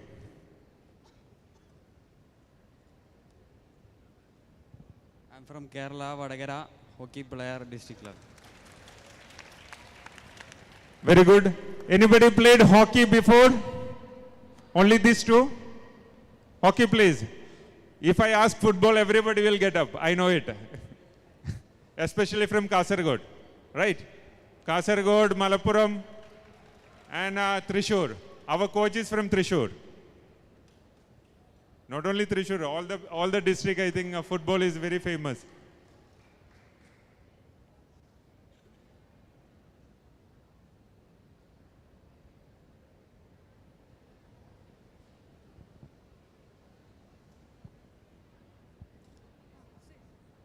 My name is Hasna. I'm from Malappuram, Kerala. I'm a state level kabaddi player. Thank you. And you know, this Jagdish Kumble Academy has a kabaddi women's team also. Definitely next year, I mean, this year almost all the admission is done. Next year we actually had a plan, but it could not happen. But definitely we will make a team, and because the women's also we are promoting a lot. So we need to have a women's team for the higher level. Definitely we will support and we will give the training. Anybody else? All done? Oh, come please. See, for the sports, everybody should be, you should come up with your self-interest. Nobody can force you to go for any sports. Morning, my name is Shiva and I represented Bahrain for national table tennis. And I did mini Olympics. I played mini Olympics for Bahrain, basketball. Yeah. Congratulations. Whoever out here, if you are feeling shy also, you can always walk into my department anytime, anything. You can come and you can discuss with me. Hi, my name is Tasneem Ismail. I play volleyball and long jump. Congratulations, very good. And those two girls are coming here. You're coming here? No. Okay. My name is Shaima from Kodagu. I am athletic champion state level. Congratulations. Please see whoever are coming, you please get your certificate copies and come and register. So that will be easier for us also to call you for the event whichever, because any event comes, it will come to us. So we can guide you, we can direct you there, and we can take you for the event. I hope you are not feeling bored.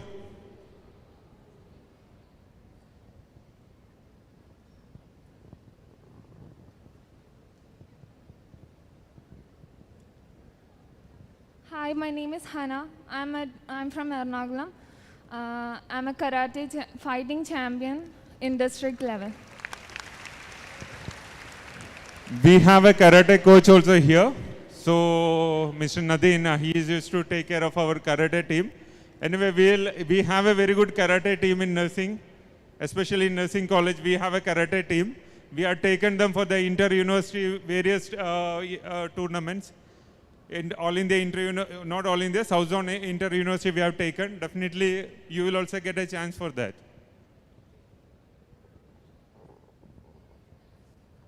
Hi, my name is Mariam. I'm from Cochin, Kerala, and I am a district level badminton player.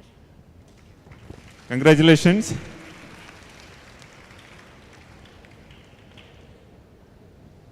All done? Only so many sports people here? Anybody else?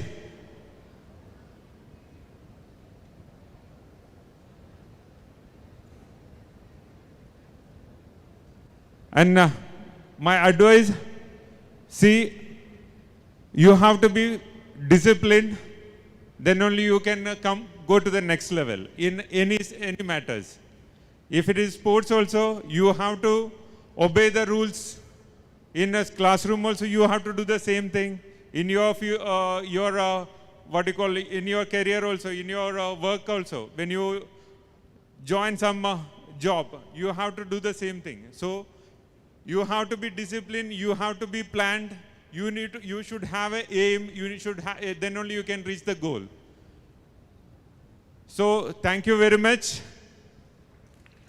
And I thank the opportunity given me for introducing to myself to you and interaction with you guys. Thank you very much.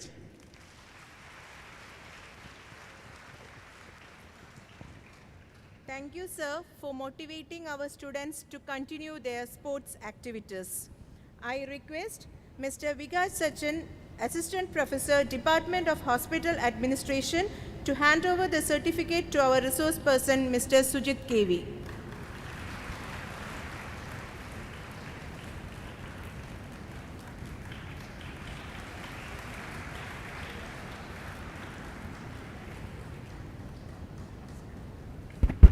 And I forgot to tell you one thing. This year, this is the first year, the Yanapaya deemed to be university is going to host a All India Inter-University event at our place, in our university. This is the first time what we are hosting. This year we had applied for 3 events at then the Association of Indian University, that is called AIU. They have allotted 1 event for us, that is the best physics, that is bodybuilding. That will be happening in our Yanapaya University campus, and around 90 universities will be participating in for this mega event. Thank you.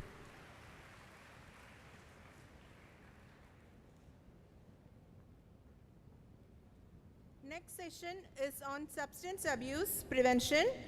We have with us Dr. Maji Jose, Professor in Department of Oral Pathology and Vice Principal, Anapoya Dental College. Madam has over 25 years of experience in teaching undergraduate and postgraduate dental students, of which 19 years in Anapoya Dental College. Obtained PhD in Oral Pathology in the year 2013 from Anapoya deemed to be University. Strong background in research with 55 scientific publications in reputed journals. Authored 2 textbooks, namely Manual of Oral Histology and Oral Pathology and Textbook of Oral Biology. With this brief introduction, I welcome you, Madam, and request you to take over the session.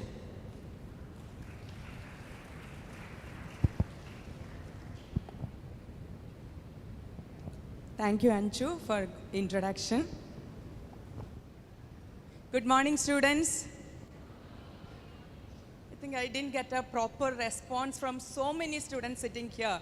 Can we have a loud good morning? Good morning. Yeah. So, Anju has introduced me. I'm Dr. Maji Jose, the Vice Principal of Anapoya Dental College, and I've been working in this institution for almost 20 years. So, yeah. So it's my privilege to welcome all of you to Anapoya family. So by now, I hope with this few days program, you people have understood that you are in the best possible place. Do you agree? Yeah. And I've been just watching you people for past 5-10 minutes, and Sujit sir was asking about your talents, and I was really amazed to see so many talented people here. Congratulations to all of you. So I hope this place will nurture your capabilities further. Okay? Yeah. So the topic which I'm dealing today is substance abuse prevention. So can I ask the same way Sujit sir was asking, how many people in this group should I? I don't think it is appropriate. Yeah. So, let me tell you, what Sujit sir said, sports. In sports, you need discipline, right? Yeah, and the sports and discipline and what I am talking to you today is interconnected. I hope you understand what it means by substances of abuse. Do you know or not? Do you know what is substances of abuse? Okay, so I want you people to carefully watch one video.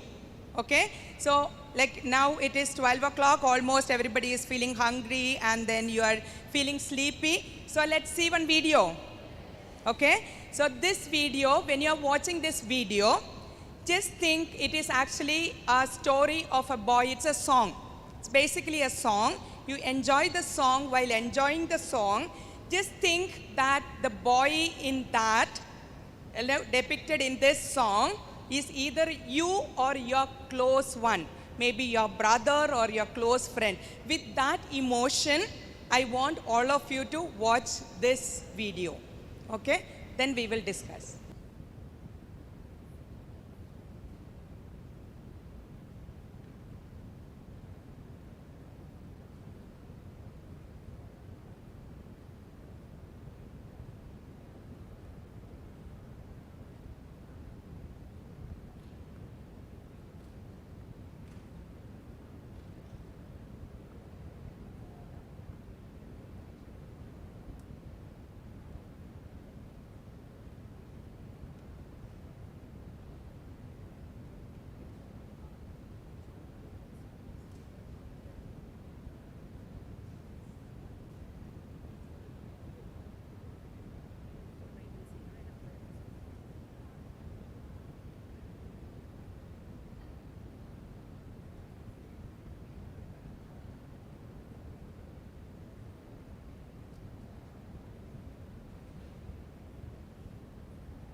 దేశంలో నువ్వే మా భవిత మాయదారి మత్తులో జారిపోతే ముప్పురా వెలుగునిచ్చే చదువులో చీకటడుగే తప్పురా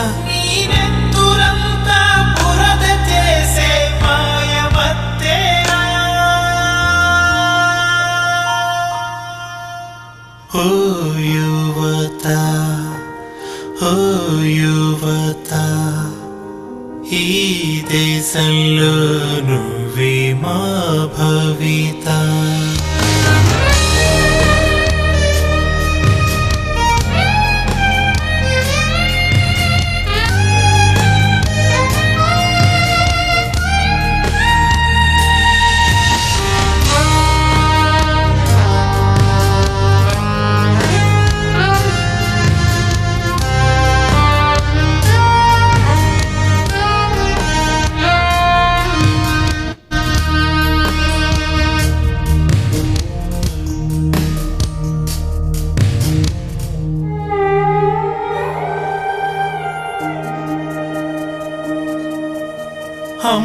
లాలిని మించి ఉందా ఆమై కళ్ళు నాన్న కూడా గుర్తురాడ ఆ నిమిషంలో నిన్నే చూసి లోకం చీ అంటుంటే పాపం నిన్నే కన్న ప్రాణం ఏడుస్తోంది చూడు చేతులారా నిన్ను నువ్వే చంపుకుంటావా ఓ యువత ఈ దేశంలో నువ్వే మానవిత ఈ దేశంలో నువ్వే మానవిత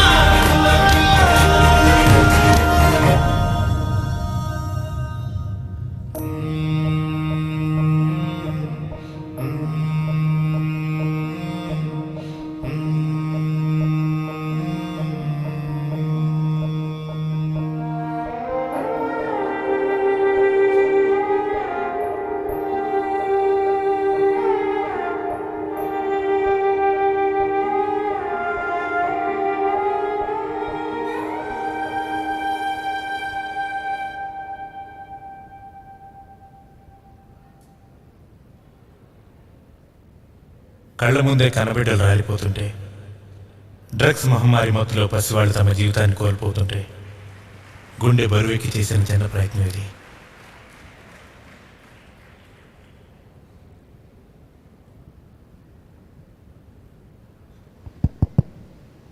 Did you like it? I don't know which, how do you, when you like it, it's not the right statement I should ask. Did it touch you here? Because every time when I play, I never look at the last part of that video because I have a son of the same age. Okay? So with this, let me start the presentation. We have a section in our university, Center for Substance Abuse Prevention. So now when I asked you what is substances of abuse, right? So in the university, we are a university with 7,000 odd students, around 8,000 students studying in this university. To protect our students, we have a Center for Substance Abuse Prevention, and I'm standing before you as a representative of Center for Substance Abuse Prevention. Okay? So we follow a slogan, be smart, don't start. And if you have already started, put it out, it puts you out. Can you please repeat along with me? Be smart, don't start. So I think one side people can say be smart, the other side can say don't start. Can you say? I think little louder, then only you will be smart. Say be smart, don't start. Okay? So that is all what I want to tell you. Okay? Be smart, don't start. Okay? And by now, because these days you know that from the school time itself, people are exposed to all these kind of substances. So by chance, if somebody has started, please put it out before it puts you off. Okay, so that is the second part of the slogan. Anybody who do not understand what it is by substances of abuse, okay? So that is the use of any substance that can change the brain, okay? Brain function and change the behavior. Such substances are called as substances of abuse.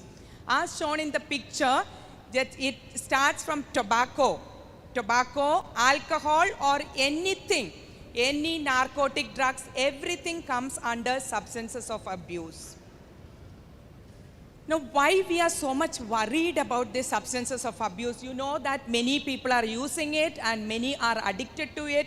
So why we are so much concerned about protecting you from the substances of abuse? Because it has got wide implications. Okay? Whether the youngsters understand or not, the substances of abuse has got wide implication. So it causes addiction, that we are very sure. It affects the brain and it changes the brain, structure itself. So it causes addiction, and then it causes so many medical problems. In addition to that, it is a social issue. And then definitely it causes a lot of economic burden to the country. Okay, so it has got wide implications.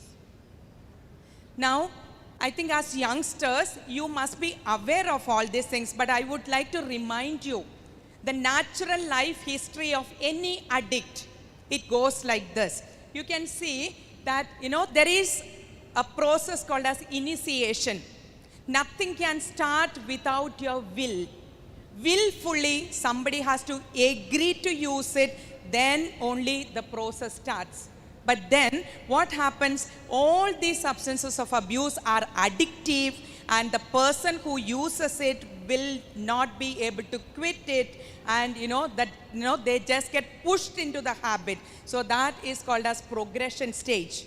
And it progresses to such a level that you are become total addict. A user, I'm not like the user becomes a total addict. Once they are addicted, everybody has to remember, somebody is addicted to any substances of abuse, it is very, very difficult to come out of it. And I'm standing in front of you with a lot of experience, our own students. Some people could come out of it, some people are struggling for years together because of a wrong decision taken at one point of time. People are still struggling with this addiction. Okay, so you have to understand one thing, better not to initiate this. Once it is initiated, it is difficult to handle the situation without professional help. That is the reason I put the slogan. What was the slogan I put? Be smart, don't start. So don't initiate it if you are smart. Okay, so generally people think the other way around. No, it is not when it comes to substances of abuse. Stay away from it if you are smart. So now, how can we protect ourselves? You are a group of students, young, energetic, enthusiastic students with a lot of dream, right? You came to Yenapoya campus. So now, one thing is your age. The youngsters are very much vulnerable to all these type of habits. Second thing is, many of you must be leaving your house, first time coming to the hostel. Till now, you were actually under the control or supervision of your parents. So here, you are becoming more independent. And you are going to be with a group of friends from different, different characteristics and different attitude, approaches, etc. So that is why all of you have to be very clear how you can protect yourself from the substances of abuse. This Yenapoya University, as it provides you everything what is required for your successful career in future, we also make sure that you don't get diverted away from your career path. So that is why we have a Center for Substance Abuse Prevention. So let's see how we can protect ourselves. First thing, all of you, I'm sure that all of you have come here with a goal. Yes or no? Otherwise, you wouldn't have been sitting here. So some of you, you have come to fulfill the goal of your parents, maybe, but still, all of you should have a goal, what you want to become. So once, and remember, recollect this goal on a daily basis, I would say, so that you will not get distracted in any direction. You will know, why did I come to Yenapoya campus? Why did my parents sacrifice so much? And I can see some people, you would have come from Northeast or from Coorg? From Tibet. Oh, there are people from Tibet also. They have come all the way just to pursue their education and develop the career. So all of you came with some objective. See, they are officially welcoming you. Good, good. I like that spirit of yours. Yeah. And see, few things you have to remember to protect yourself. First thing is, every educational institution is a target for the drug peddlers. You agree or not, you know, the schools where you have studied, where you did your PU, everywhere. This is a fact because they know where are their good customers. Okay, so remember, the educational institutions are the targets. So that is why be cautious and do not fall into the trap. That's the most important thing. Once you are cautious, then definitely you can protect yourself.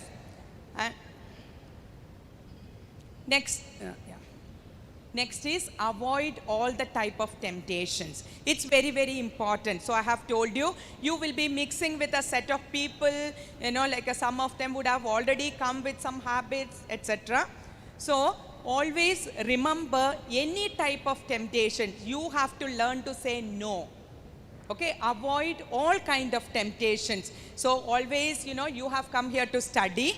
So you spend maximum time for studies, and then Yenapoya provide you all the facilities for your sports and your, you know, recreation.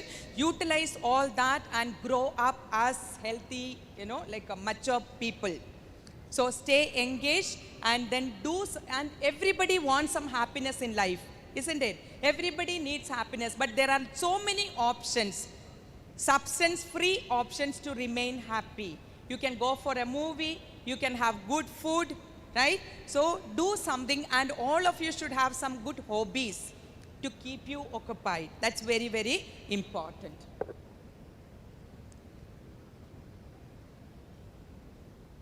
And this is very important, how to say no. If you have any difficulty in saying no, how many of you are very confident when you don't agree with something? So you can very comfortably say no to your closest friend also. How many of you are having that confidence?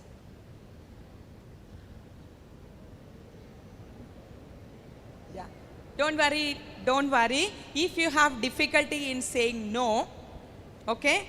So just understand, it is very, very important. How you can say no, you can ask your mentors. Okay, so all of you will have mentors. Okay, so you can ask your mentors to help you.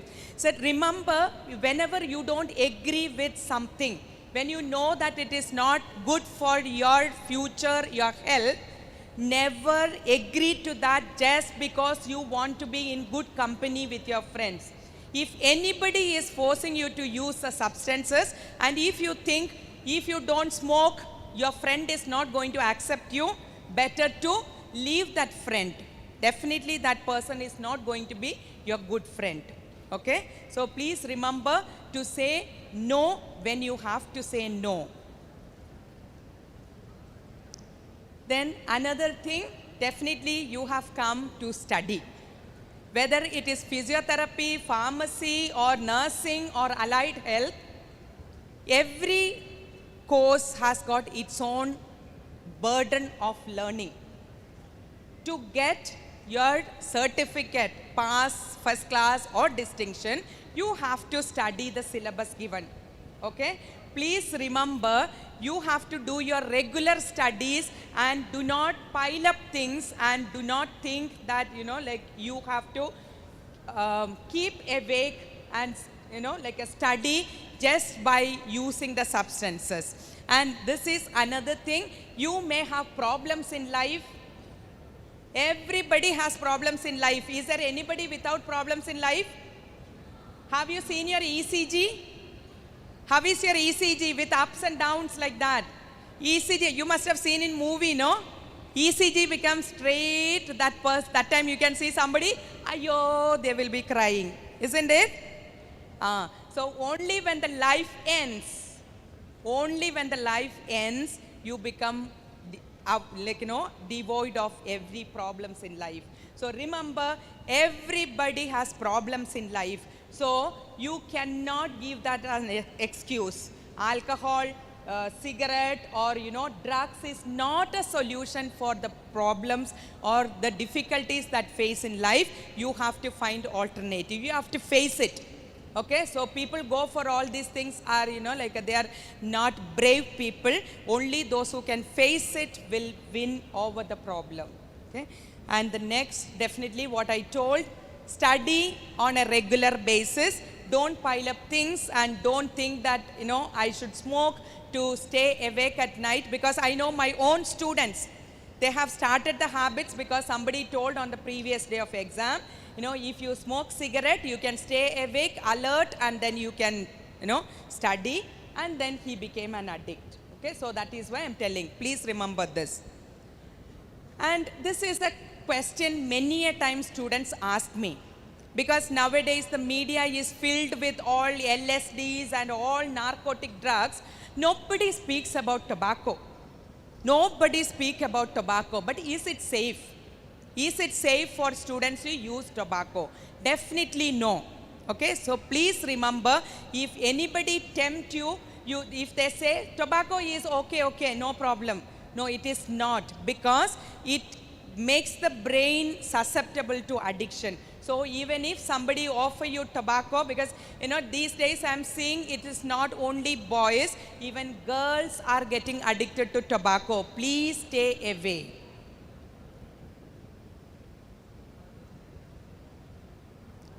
So what happens? Many a times who use all these things for, just trial or, just for fun, ultimately they become like this. Without help, they will not be able to come out. Why it happens? So I have told you, substances of abuse, it changes the brain. So it damages the brain. That is the reason it is addictive. And once addicted, is it easy to quit? Absolutely no, because I have my own students. If you want, I can bring, if one person is even ready to come and tell the other students how he got into it and, how the struggle he had. So once addicted, because, sometimes people say, now I'm very young, let me enjoy my life. Then later on I will stop. You have seen the video, right? The consequences. Yeah, so it is not so easy to come out, because the addicted brain is like a dog with a bone. Have you tried? Those who have pets, you give a bone and try to take it out from it. It's very, very difficult. So that is why prevention is always better than cure. So shall we repeat our slogan once again?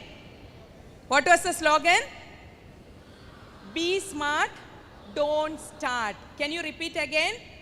Be smart, don't start. Yeah. And second part, if anybody has fallen into the trap already before coming to this campus, don't worry. There is a solution. You have people to help you. So please approach your mentors, and I'll tell you what is the arrangement we have in the university to help the people to come out of the habit. Okay? So if by chance, if anybody has already started the habit, don't get disappointed, disheartened. We can help you out. If a person do not deal with it in time, what will happen? The consequences you have seen in the video, because the young brains are very, very much susceptible to addiction, and they go from one habit to another. It will not stop with tobacco. From tobacco, it goes to alcohol, or from alcohol, it goes to higher kind of drugs, as exactly shown in this video. Okay, so you have to be very, very careful. So that is why I said, before it progresses into any high-level addiction, better to deal with it. And the end result you have already seen. You have seen the withdrawal symptom that boy was, showing. And then what did he do? He just pushed his mother, and then, all nonsense happened. I don't have to repeat it again. So then, why addicted people does this?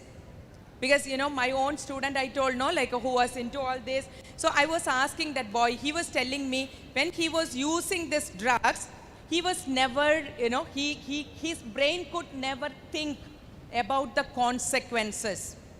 Even that boy in the video, just imagine that mother, though the father locked him inside the room, mother went with food. What did he do? He pushed his mother and then ran and snatched somebody's train. Do you think any boy with that same, your age group, with some sense would do all that?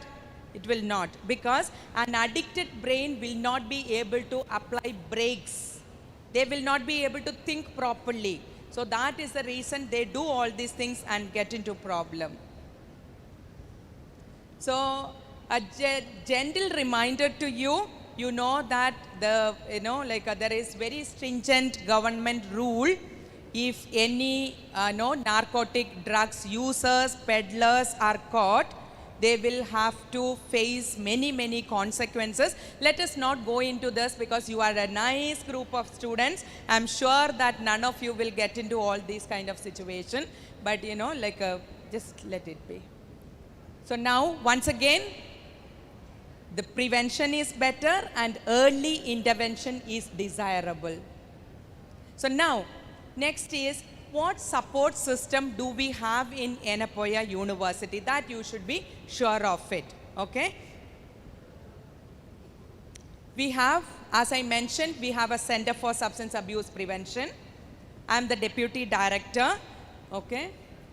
And this Center for Substance Abuse Prevention, we'll start from the college level, okay? And the class level.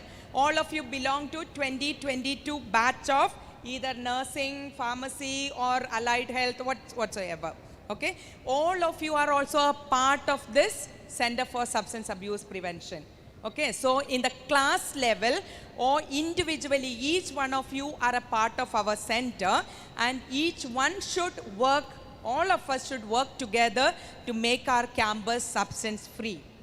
And as a representative of your batch, there will be 2 students, okay? So that is what here at the class level, we will have a faculty coordinator for your batch, and 2 student representatives will be from your batch who will be leading the activities, but each one of you is a part of the Center for Substance Abuse Prevention. And then once it comes to college level, you are belonging to 2022 batch. Your seniors are there, right? From every batch, there are 2 students representatives and faculty coordinator. They will make the college team. And one of the faculty will be the college coordinator, coordinating all the activities. And different college coordinators make the core team of the university. And we have Dr. Shruti here, my friend. She is actually the coordinator of the dental college, and also she is the convener of the university team. And I'm the deputy director of the team. Okay, so I will be visiting your college, your class later on individually. So then we will, start off the activities. I hope all of you will participate. Join with me. Yes? You want our campus to be substance free, right? Yes, so let us all work together. So what are the various activities which you can also participate with me and our team? Okay, so the university, as a Center for Substance Abuse Prevention, we primarily give importance to prevention. Okay, what do you mean by, how you can participate in prevention? Why am I here? I am creating awareness to you. Similarly, you people also can participate in awareness programs, so that can prevent anybody from getting into these habits. So that is the preventive activities. And also the university provide a healthy campus with all opportunities for your, substance free, recreation. And then second thing is early diagnosis. I need all your help in this. Will you join me? Yes. How can we do this? If any of your friend, if you come to know any of your friend is into any of these substances, the first person who will come to know is the best friend. So what should that best friend do? The best friend should inform the mentor. But here there is a difference. It's not that for punishing the student. We will not punish the student, rather we will give help to the student. If you are a good friend, definitely I'm sure that you do not want any of your friends to be addicted to the substances. Yes or no? Yeah. So you have to help us in early detection. Along with that, even the mentors, everybody helps us. We identify the students and send them for counseling. And the last comes the punishment. If some people, in spite of all the help provided, all the support given, if they still continue to use drugs or any substances and bring it to the college, bring it to the hostel, and then, create nuisance, then we will take appropriate action. Our university has a specific rules and regulations regarding the, substance abuse prevention. So that point of time, we will be very strict. Till then, we will be extending all the helps to all the students to remain substance free. So, the take home message is for you. What is the take home message? A decision which is taken until the age of 25 years could mean a big difference between a life enslaved by addiction or life filled with success and accomplishment. All of us are here for success, right? All of you have come here to achieve success in life. So, definitely any of the substances of abuse are a big impediment to your success. So, you have to remember that and then stay away from this. And in addition to that, I want all of you to join the members of the center, because it is our social responsibility. We want to save our country from a big nuisance, big problem. So all of us have to join hands, and then we have to work together to make our country substance free. Because if you look at it, I would say the biggest problem our country is facing is related to substance abuse, drug abuse. You open the media, you can see so many youngsters are getting addicted. So all of you take it as your social responsibility, and we all will work together to make our campus substance free and our nation substance free. So shall we all repeat again? Be smart. I want everybody to join me. Be smart. Once again, be smart. Don't start. Okay, so I hope all of you will have, a successful stay here. So wish you all good luck. No, just a second. The last slide. See, if all of you are convinced that we have to go substance free, shall we take a pledge? Will you please stand up? All of you please stand up. Stretch your right hand. Shruti is going to read out, so you have to repeat after her. Okay? So when you are repeating, feel it. Okay?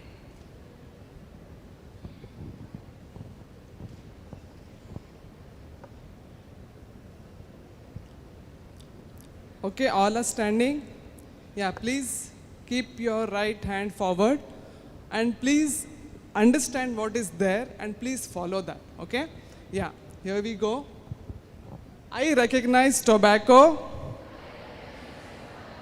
alcohol, and all illicit drugs as the greatest enemies to the mankind, killing millions across the globe. Therefore, I pledge to abstain from the use of all substances of abuse and to battle against them. I pledge to stand up for what I know is right. I pledge to spread awareness about the hazards of substances of abuse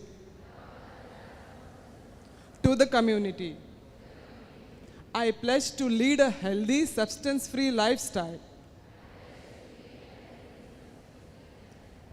I will say no to tobacco, alcohol, and all illicit abuse of drugs.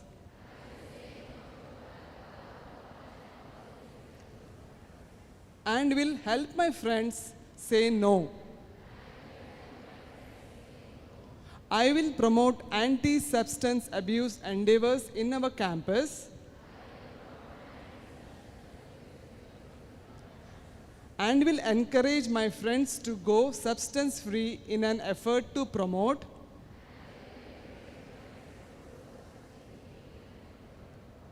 their professional and personal health and wellness. Thank you so much.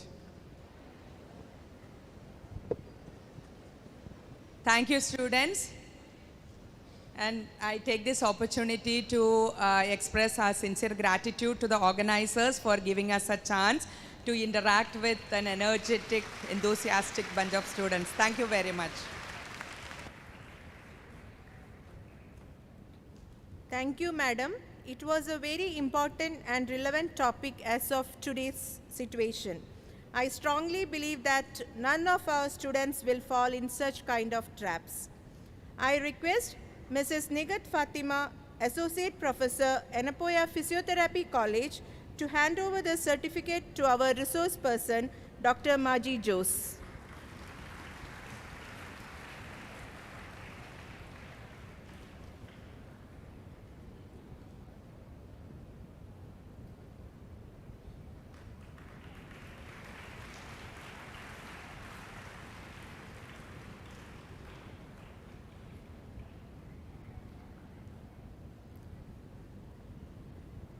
Now we comes to an end of today's morning session and will break for lunch. I request students to be back to their seats by 1:50 p.m. for the afternoon session. Thank you.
The Islamic Academy of Education was established in 1991 by Mr. Yenapoya Abdullah Gunhi, an entrepreneur philanthropist, with a vision to provide quality higher education. As a non-profit trust, the Academy established Yenapoya Dental College in 1992 and set up medical, nursing and physiotherapy colleges subsequently. Over the years, institutions developed by this trust have created a niche in healthcare education, not only in hinterland of Mangalore, but also across the globe. In recognition for this contribution to the education system, in the year 2008, the Ministry of Human Resource Development, on the recommendation of the University Grants Commission, conferred the deemed to be university status. Yenapoya University thus became the first unaided deemed university to be established in the Dakshina Kannada district of Karnataka. The university, following the accreditation in 2015 by the National Accreditation and Assessment Council with an A grade, has diversified its academic prowess and scope by establishing Yenapoya Pharmacy College and Research Center and Yenapoya Institute of Arts, Science, Commerce and Management in the year 2017, the Yenapoya Ayurveda Medical College and Hospital and the Yenapoya Homeopathy Medical College and Hospital in the year 2018, the Yenapoya Institute of Allied Health Sciences and the Yenapoya College of Naturopathy and Yogic Sciences in the year 2021. Yenapoya University has secured accolades by various national and international certification and accreditation agencies, the significant ones being consistent ranking within 100 by the NIRF for 3 consecutive years. ATL ranking of institutions on innovation achievements by the Ministry of Education on 2 occasions under self-finance or private institutions category as an endorsement for the innovation and entrepreneurship development efforts among students and faculty of the university. The university has also been ranked with 4-star grading in KSURF Young University category in 2019. In recognition of contribution to the new knowledge generation, the university has been ranked among the top 50 institutions in India in the SCI MA Geo Institutions ranking consecutively during the last 2 years.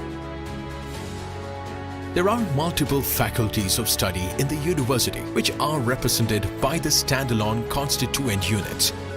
These institutions are spread over a total built area of 144,453.11 square meters to accommodate academic and administrative activities.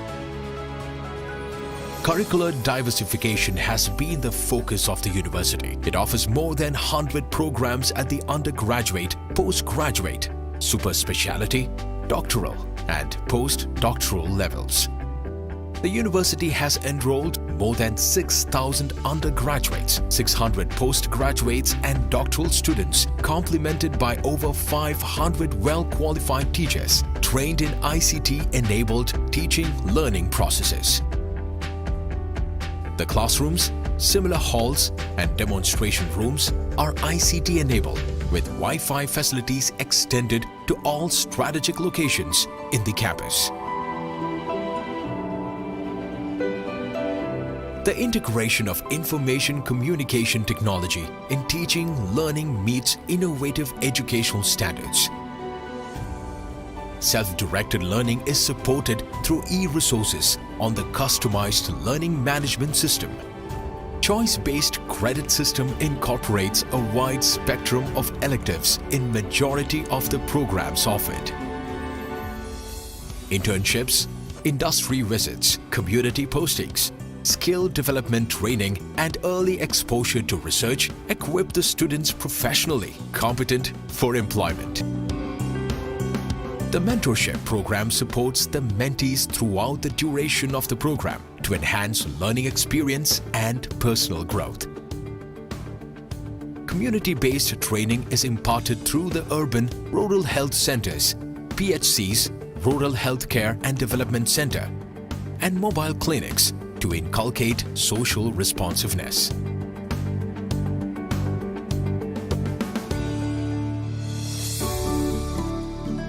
The university library caters to the learning needs of the students and faculty.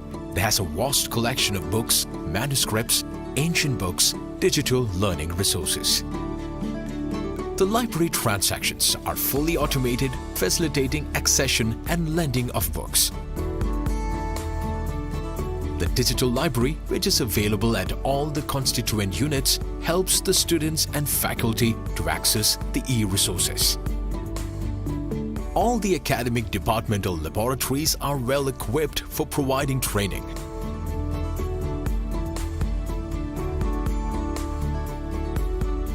To enhance experiential learning and skill acquisition, the university has created Centers Advanced Surgical and Skill Enhancement Division, ASSEND, and a state-of-the-art advanced comprehensive clinical training and simulation center.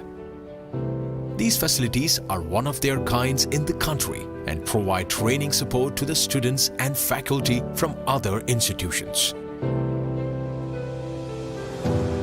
The examination section is fully automated with an indigenously developed examination management system procedures involved in the pre-examination, examination and post-examination processes. This has enabled to bring in several technological reforms in the examination system, enabling speedy announcement of results. The university has been making constant and concerted efforts to actively engage in research. Research support facilities available in the university include state-of-the-art central research facility with modern equipment for conducting advanced research in emerging areas like microbiomes, cell signaling, nanoscience and microfluidics, stem cell and tissue engineering, systems biology and molecular medicine, omics technologies, bioinformatics and biostatistics supported by highly qualified manpower, funding, informatics tools, Animal House and Ethics Center. The Ethics Center has the unique distinction of imparting NIH USA funded postgraduate academic programs in research ethics. The Center for Nutritional Studies fosters nutrition-related activities in India. The policy and advocacy has led to government's initiative in launching a direct benefit transfer scheme for all TB patients to enable access to a better diet. This center has developed maternal nutrition advocacy, implementation, policy and planning in collaboration with Ministry of Health and Family Welfare, UNICEF, National Center for Excellence and Advanced Research on Diets. Yenapoya Technology Incubator aimed towards identifying, fostering and mentoring innovators, entrepreneurs in the healthcare innovation process. Recognized by the BIRAC, Yenapoya Technology Foundation supports startups and more than 60 patents have been applied, published or awarded. The university has signed more than 150 MOUs with several national and international institutions of excellence for research, faculty and student exchanges. The 4 hospitals cater to the teaching and training activities of medical, dental, Ayurveda and homeopathic disciplines. In addition, there are yoga, naturopathy and wellness centers provide treatment and training facilities. The Medical College Hospital is NABH accredited with 1,100 beds with the latest facilities for robotic surgery, organ transplantation, 3T MRI, modular operation theatres, ICUs, and emergency services. The diagnostic laboratory is NABL accredited, covering services of biochemistry, microbiology, pathology, and transfusion. The Allamelu Charitable Foundation, supported by Tata Trust in association with the Yennapoya University, is establishing a comprehensive cancer care center. Medical College Hospital provides free food, free and subsidized treatment to all the patients. The hospital has received several awards from government and non-government agencies for its outstanding contribution to public service and workplace safety measures. The university provides equal opportunities to all students, upholding the principles of equity. The observance of cultural fest, religious festivals, NSS activities, and disabled-friendly and barrier-free environment provide the opportunity for students from the diverse background to effortlessly blend with the campus life. The international student cell caters to the needs of overseas students to seamlessly adapt to the campus environment. The Student Council provides a platform to undertake various co- and extracurricular activities. The university provides scholarships, fee waivers, and fee concessions for financially weaker students and promotes gender equity. Career Guidance Cell prepares the students for entrance competitive recruitment examinations. The Placement Cell, in association with Alumni Association, organizes campus placement drives. Students participate in extension and outreach activities through camps, awareness programs, and have adopted several villages for comprehensive healthcare support. The university has created excellent sports and auditoria facilities to support the physical and recreational requirements of the students and faculty. Endurance Zone. The indoor auditorium has a multi-purpose hall, basketball court, shuttle badminton, volleyball, gymnasium, squash court, table tennis, and board games.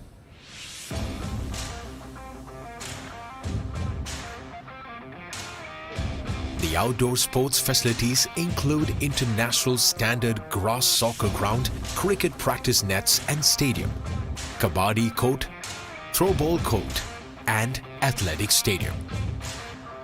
There are 13 hostels for students, 7 for women and 6 for men, and are provided with solar water heating, uninterrupted power supply, and Wi-Fi facilities.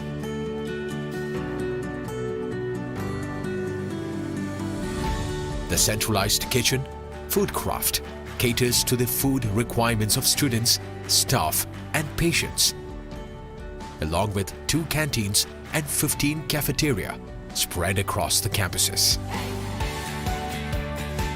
The laundry services, laundry line in the university campus has capacity to handle 5 tons of clothes, is a boon for students, staff, and patients.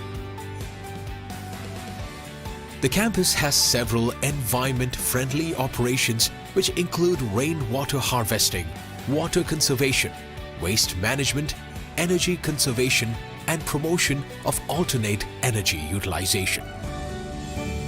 As an endorsement for these efforts, the university has been recognized and awarded by prestigious international, national, and state bodies, and is amongst the top 400 institutions ranked by Times, the Global Impact Ranking, which mainly focuses on achieving sustainable development goals.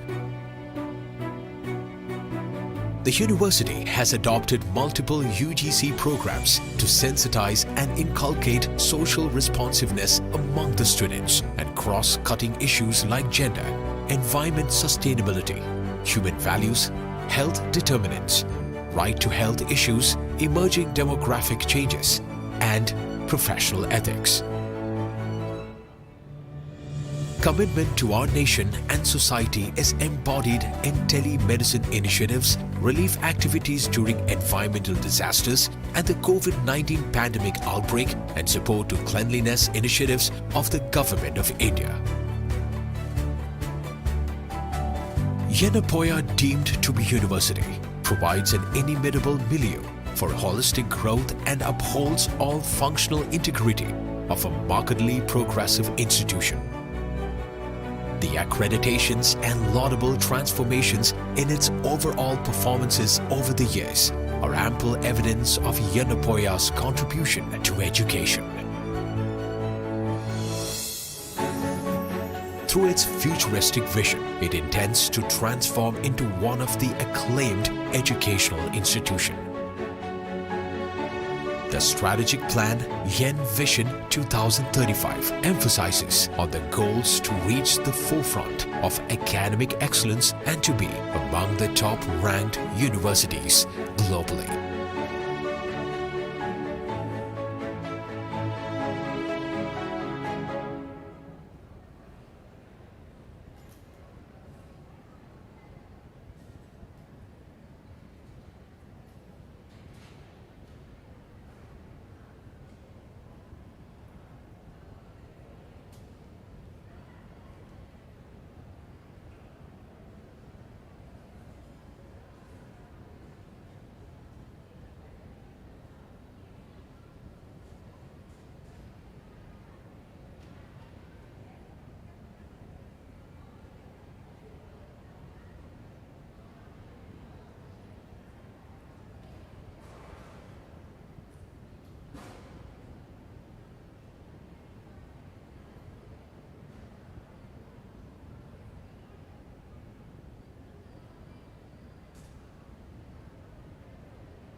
Dear students, I request all of you to please be seated.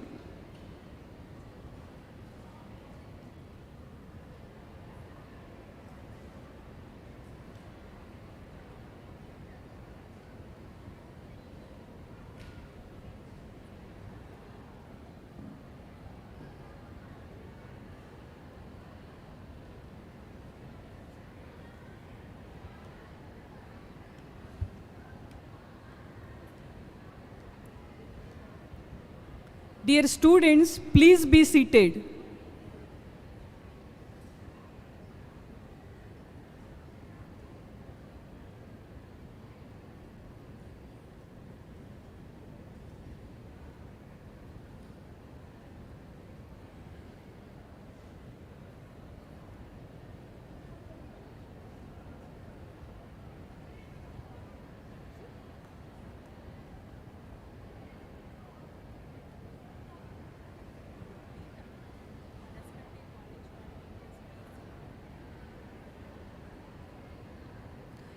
I request respective college coordinators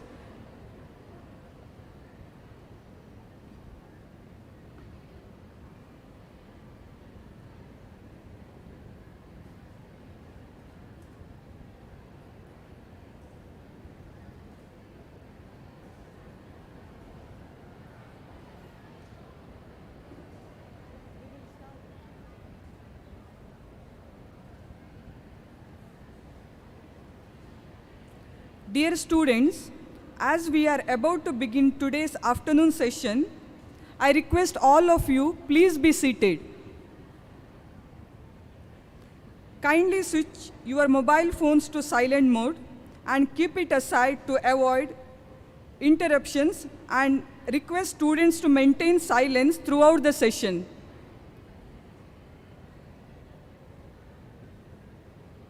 A very warm good afternoon to one and all gathered here. Myself, Ms. Vinita D'Souza, Assistant Professor, Anepoya Nursing College, will be the moderator for today's afternoon session.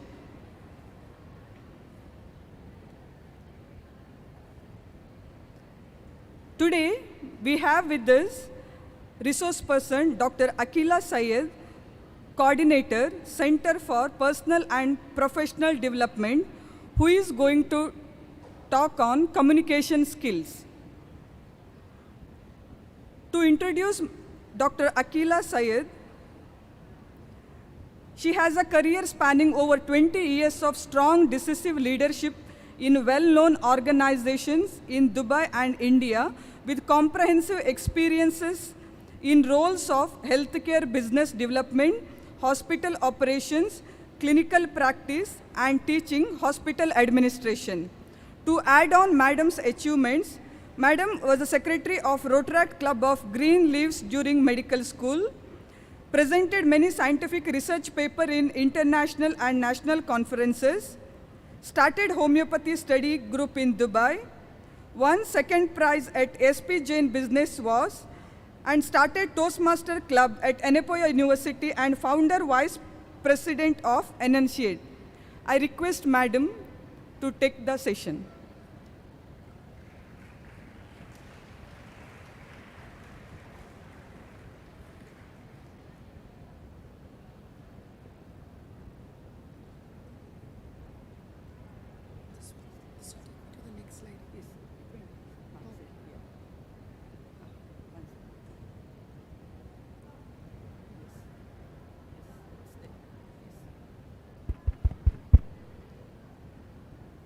Good afternoon. Good afternoon. Good afternoon. Good afternoon. Good. Very good. See, there's no problem with my voice. There's a problem with the mic. So, you will have to listen to me very carefully. Otherwise, I will not be audible. Hello, is everybody here? Wave your hands. Less number of hands, more hands. At the back, that corner. Both hands. Both hands. Now clap.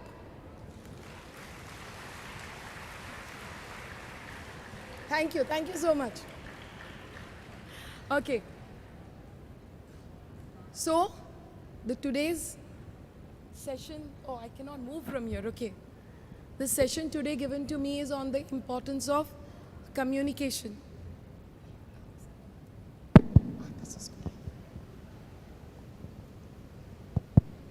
Can I step down, ma'am, and be with them here?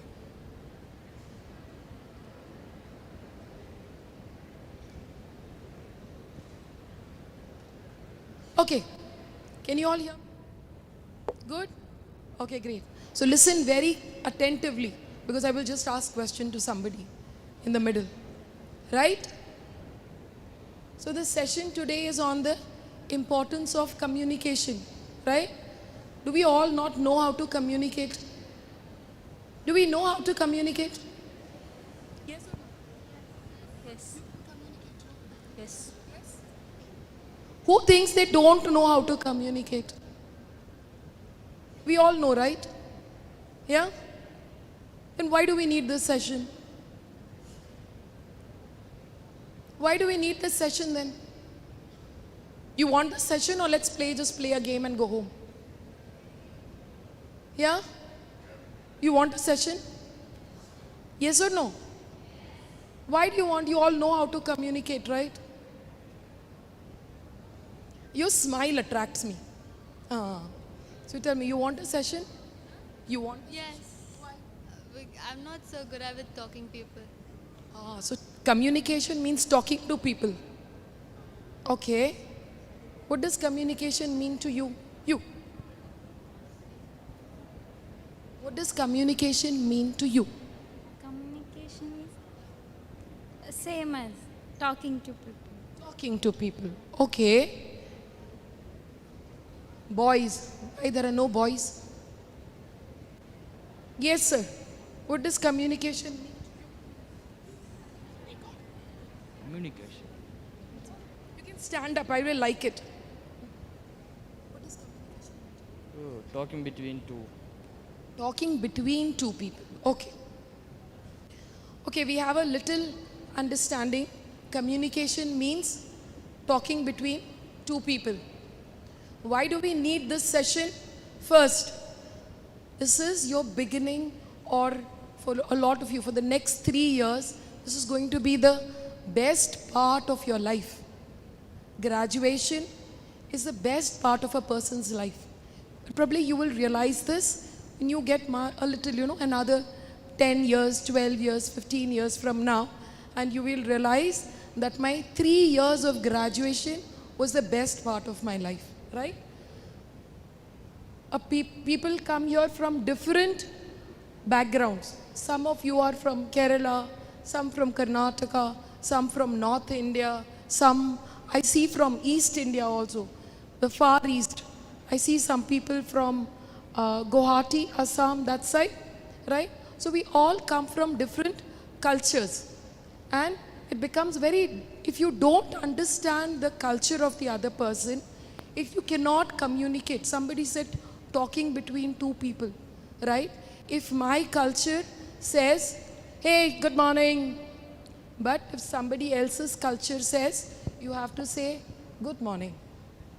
The other person will take offense at my way of saying, hey, good morning. Isn't it so? Some cultures say, you have to say only ma'am and sir, even if somebody is younger than you. If you look at the Japanese culture, you always bend. If you look at the Arab culture, you don't shake hands with the opposite gender, right? All this is what? It is all a part of communication. And that is why, as a student, when you've come out of your homes to learn in a different environment, you need to understand the cultural background of people with who you're talking. Otherwise, you will make enemies first before you make friends. Right?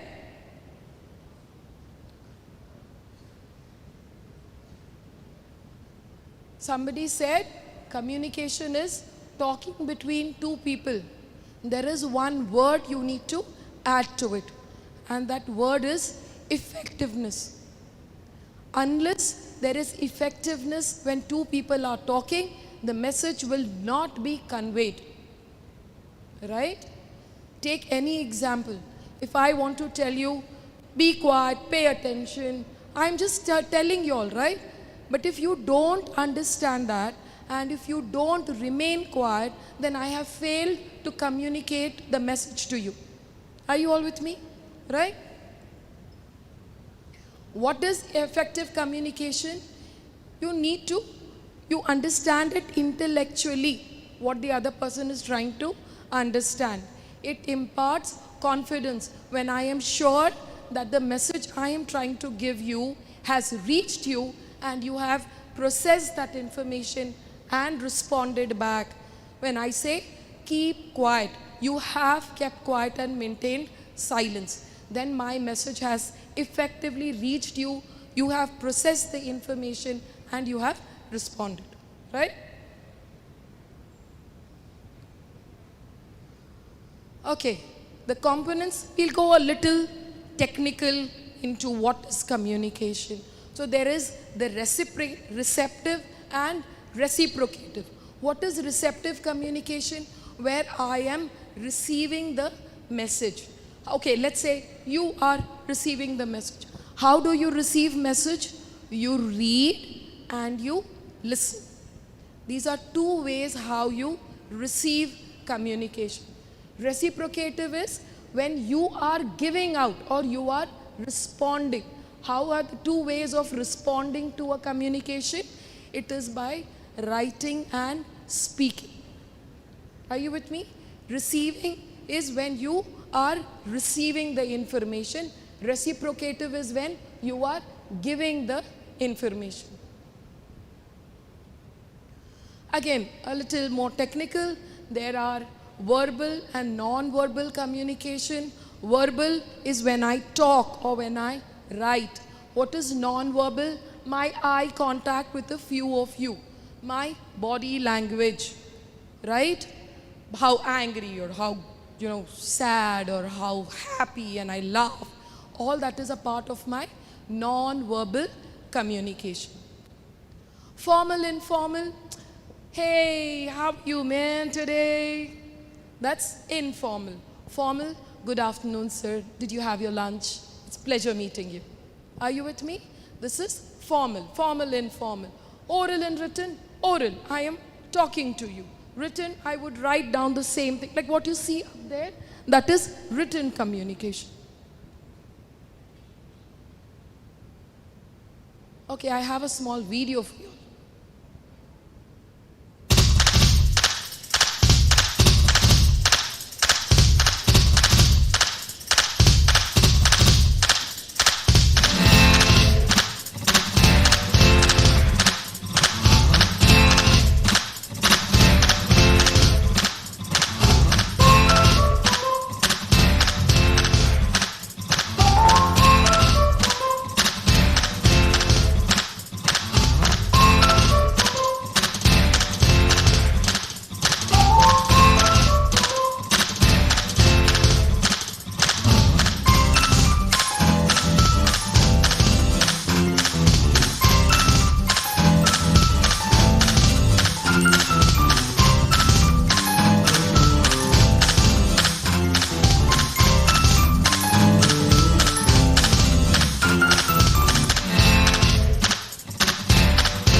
Okay, everybody saw it carefully. Shall I ask questions? Yes, questions, yes or no? No? Come on, yeah, you've had lunch, you have not had lunch. Show a little energy. Yes or no? Yes? Yes? Yes? Yes? Yes? Yes? I'll keep saying yes till you all answer a yes. Yes or no? Yes? Yes? Yes. Very good. What is aggressive? What is aggressive? You said yes. You said yes, right? What is aggressive communication?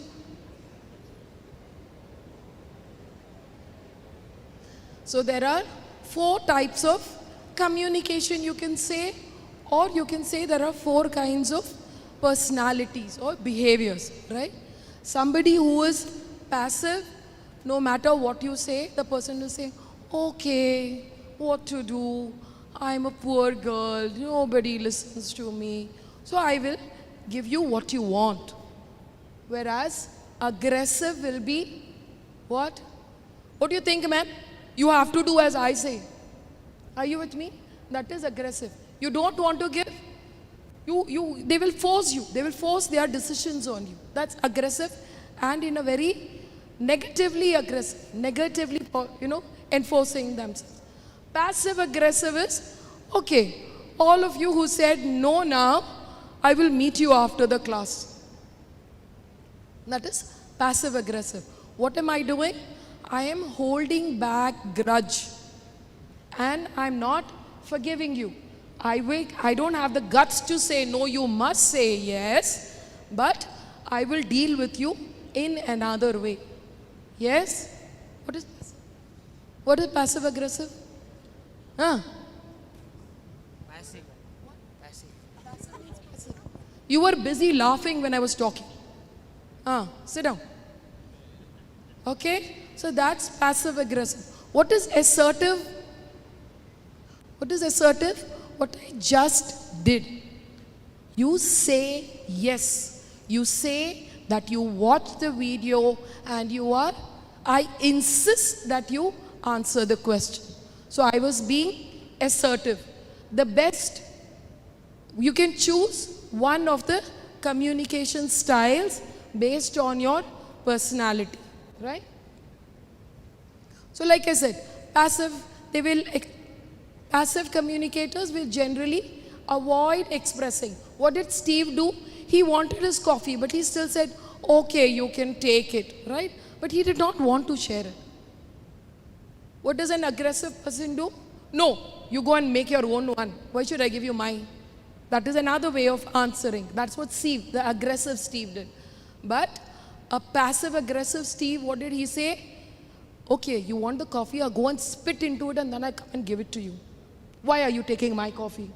He did not say it to her, but he did that, right? What he thought, I will take the coffee, spit into it, and then I'll give it to you. That's passive aggressive. But an assertive Steve did what? He gave the coffee and he told her, you better make me another coffee tomorrow. Are you with me, all of you? He was very clear.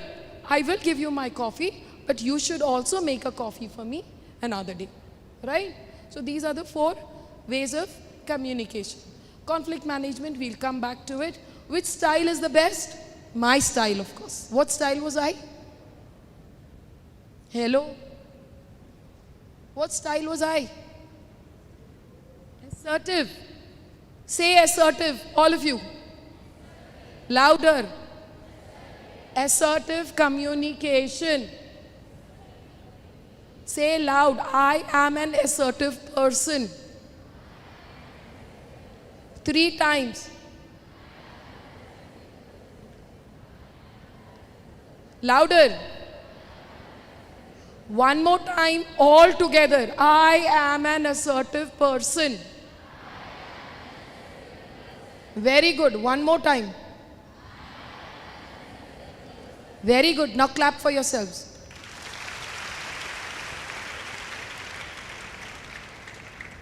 Okay. That you will learn as you become. I'm still here.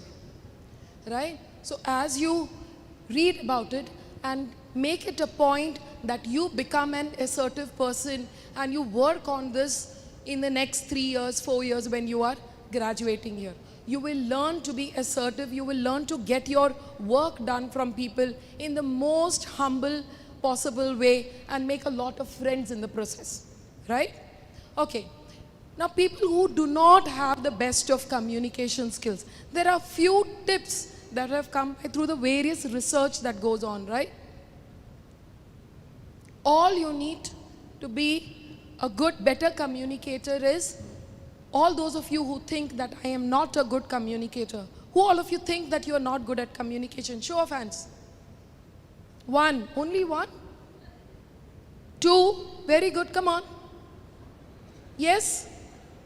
On, come on. Show of hands, very good. All those of you who don't show hands, I will ask you questions. Very good. All those of you who don't show hands, I will ask you questions. So either put your hands up or be ready to answer. Loud and clear. Up. Wave it. Wave it. Very good. That corner. Yes. That corner. Yes. There. Corner. Yes. Here, front. You all are ready to answer? No? Then wave your hands. Good. Good boy. Right? Okay. Now that I've convinced all of you that you're all poor in communication, I'm going to give you my tips. Come on, that was a joke. At least show some energy, laugh. That was a joke. Okay, I did not ask for a jungle laugh. Okay? Okay, all you need to do is a little effort. Not much. Communication is no rocket science. It is the first thing we as humans learn. Right? We speak even when we don't have language. We have communicated to our parents as babies. Right? So communication is no rocket science. The only problem is that as we have grown older, we have shied away from a lot of things. Right? So let's take back a few tips from here. Right? Set aside time to talk without interruption. Right? So when you sit down, you have a concern, sit down and talk to the person without any interruption. Whether it is your friend, your parents, your siblings, your girlfriend, your boyfriend, your husband, your wife, your children, no matter what name you give to that relationship. Right? Keep aside, sit down without any disturbance, without any interruption. No TV, no mobile, no child screaming in the somewhere. Sit down with the person and have a conversation. Right? Think about what you want to say. Just don't go there and blah, blah, blah, blah, blah, blah, blah, blah. Oh, you did this and I did this and blah, blah, blah. Don't do that. You have to be very clear in what you want to communicate to the person. Right? You have to choose your words very carefully when you speak with the person. Make your message clear. Talk about what is happening to you, how it affects you. When I want you to clap, I say, please clap. When I want you to appreciate, I say, please clap for me. Please clap for me. Very good. You should be able to ask this from the person with who you are having a difference of opinion. You sit down in the class and you are upset with your teacher, you should be able to have a conversation with your teachers. You have a difference of opinion with your warden, with your roommate, with your seniors, somebody who is trying to be a little nasty to you. You should be able to have this conversation. Go up to the person and say, this is how I feel. This is what I want you to know, that I'm feeling homesick. I want you to know that I don't like the way you treat me.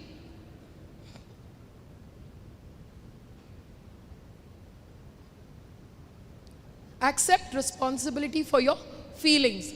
What am I trying to say here? If you're feeling homesick, say I'm feeling homesick. Don't be the big macho person who says, hey, leke aa rahe, I can take anything.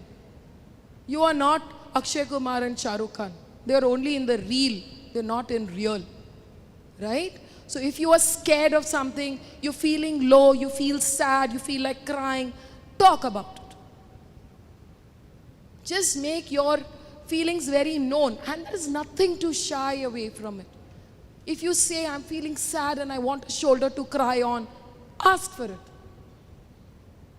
And say it's fine, it's absolutely fine to feel homesick, to feel lonely when you're just out of your college, you're just out of your high school. And it's absolutely fine to feel like that.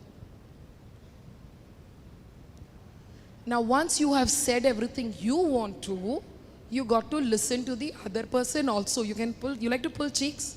Why is that? If you don't like it, you be assertive and say, no. Good. Don't repeat it now. Right? So when you have to listen to the other person. Let's say you've had a nasty little senior who comes up and says, hey, you didn't say good morning, man, today to me. You got to listen to the other person also. No? You've shared your feelings. Oh, I'm very homesick and I don't like the way you talk to me and I feel like crying and all that. And the person will start talking. What should you do? Run away. You need to talk, listen to the other person. Whether it is your senior, your junior, your parents, your siblings, your roommate, whoever it is, you need to also listen to the other person equally with as much respect.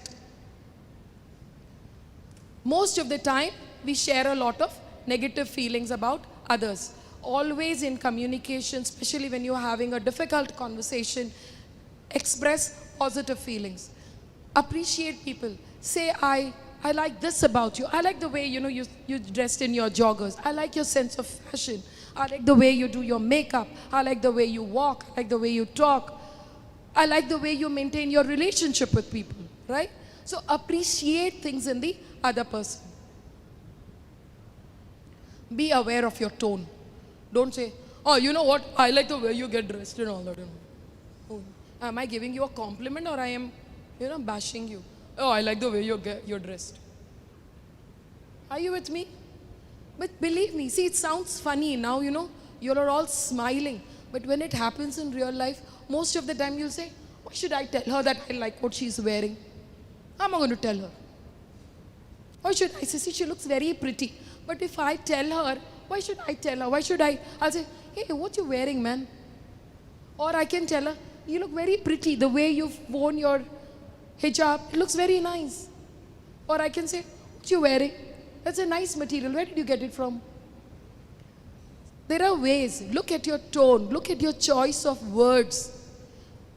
At the end of the day, what matters, I'll tell you, no matter what you're talking, what is in your heart will come to your lips. Are you with me? Keep your heart clean and pure and forgiving, and all the positive things will come to your lips.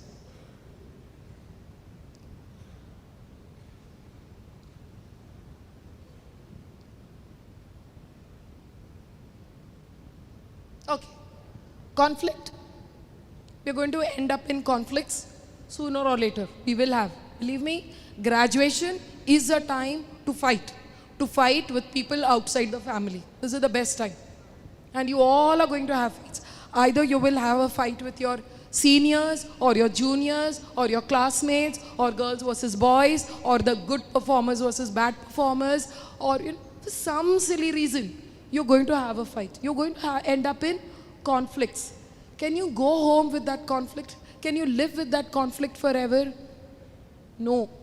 Believe me, you will. This is the most beautiful part of your life. If you go back, if you live with conflicts, it's only you who is at loss. Nobody loses anything. So don't live with conflicts. Don't sleep till you have resolved the conflicts. A few tips to resolve conflicts. Let's say I have had a conflict with my roommate. Why? Oh, she keeps the light on till late. I like to sleep at 9 o'clock. What do I do for it? Should I just give her a silent treatment? Next morning I will not talk to you. Girls do that, no? No? Come on. We've all done that. When my parents have a fight, my mother will say, no, nothing is wrong, and just turn the other side. We've seen our parents do that, no? Father will, when he's angry, he'll say, oh, no, I don't want to have breakfast today, I'm going. Isn't it? Don't do that.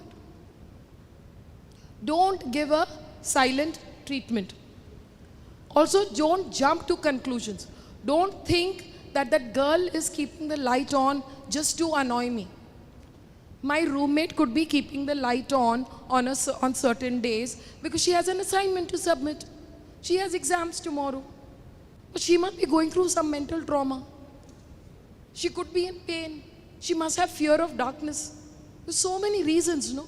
So don't jump to conclusions till you have found out the reason behind a specific behavior. Your objective is to understand each other, not defeat. My objective is not to Yes, boys, that corner. Yes, that corner. Good morning. He's fast asleep also. See that boy there in white shirt? He's fast asleep. Stand up, sit up straight. Yes, you. Yeah, you. Sit up. Straight, yes. Good. Right? So I have to make friends with the other person. Talk using future tense, not past tense. When you're sitting down to resolve a conflict, always use future tense. Let us do this together. Tomorrow onwards, we will switch off the light at 9 p.m. Oh, you keep it on till 8 p.m. Yesterday you kept it at 8 p.m. No point talking about yesterday. Talk about today and tomorrow, not yesterday.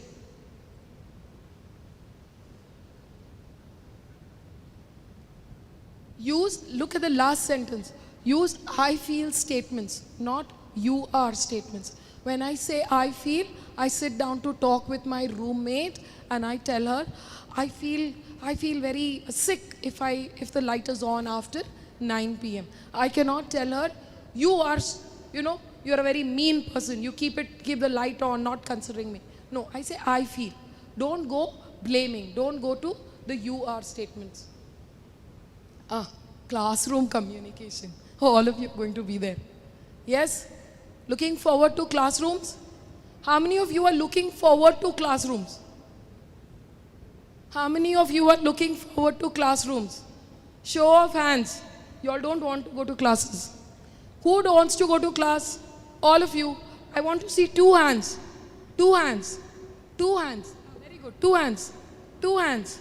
2 hands. Hello. Yes, this corner. 2 hands. You don't want to go to class. You want to go to class or not? You want to go to class or not? Yes or no? Bachelors of Hospital Administration. These are my babies.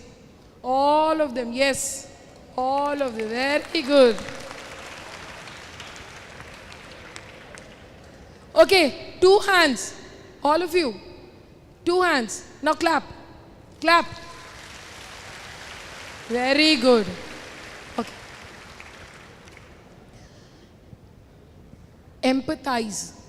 Empathy is something where we need to understand what others are thinking and feeling.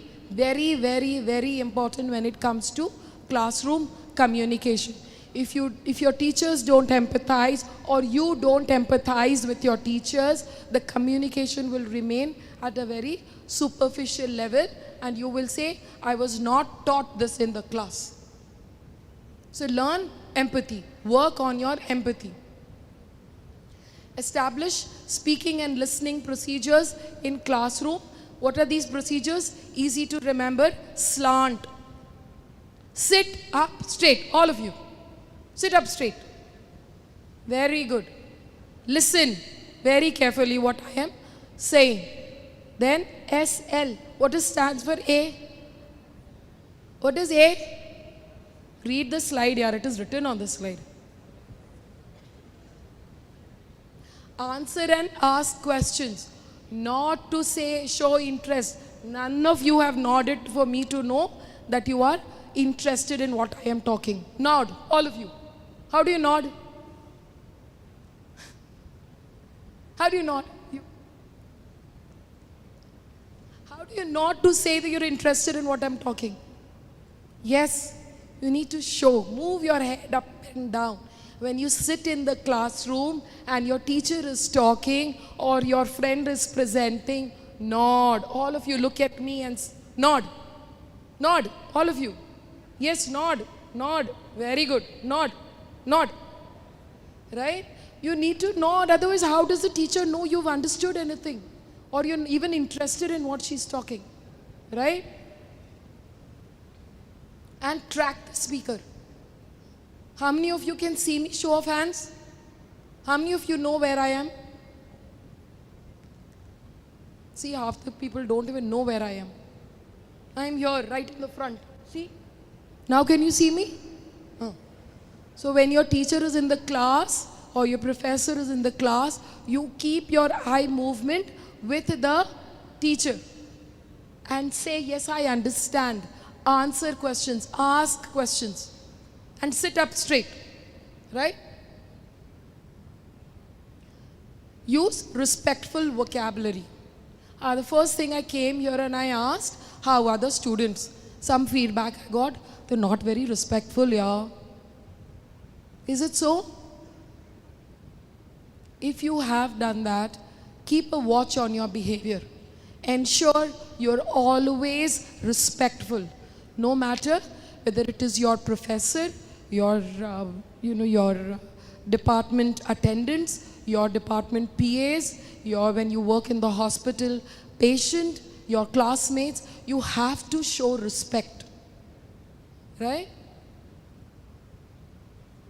Even you want to ask questions, pause, think, draft your question in the mind and then ask it. Don't just stand up and ask anything. Or when you're sitting quietly and I come to you with a question, just answer and don't do all that. You can pause, take a moment, ask the teacher, ma'am, can you please repeat the question, and then think and answer, right?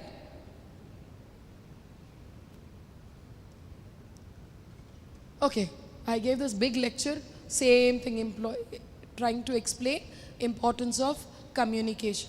It helps you feel good about your relationships, it makes you a confident person, and it makes you feel more comfortable in the company of each other, right? That's for people who have started on this journey to become leaders in their respective fields. I see diploma in pharmacy, I see bachelors in pharmacy, medical imaging, hospital administration, physiotherapy, perfusion technology, respiratory care technology, and so many more. You are all capable of becoming leaders in your respective fields. Are you not thinking about that? No? This is just the first step you have taken. And if you are aiming to become leaders, the art of communication is the language that leaders speak. So learn the art of communication. Thank you so much. You have been a wonderful audience.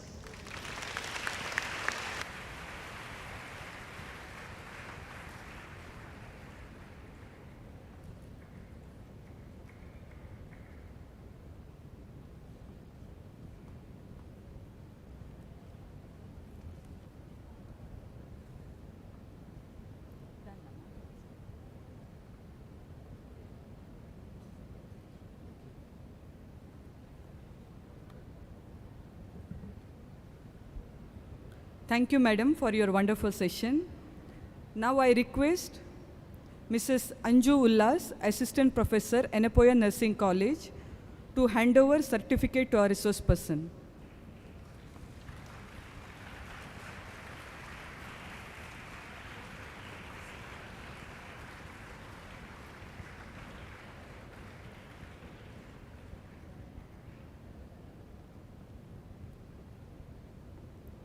Thank you, ma'am.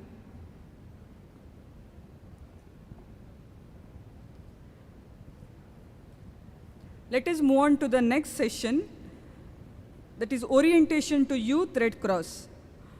To deliver this session, we have with us Mrs. Nityashri BV, Assistant Professor, Enepoya Nursing College. To introduce today's resource person, Madam completed her post-graduation in Community Health Nursing Specialization from Government College of Nursing, Hassan District. And also she completed her PG Diploma in Hospital Management from Annamalai University, Tamil Nadu. And currently, Madam pursuing her doctoral program from Enepoya deemed to be University. So today, we have Madam here to add on her recognition and achievement.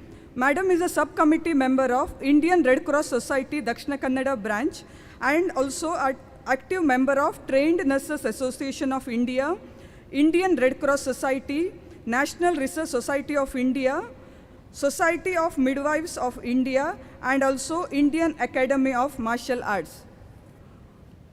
So I welcome Madam Mrs. Nityashri Bibi on this session.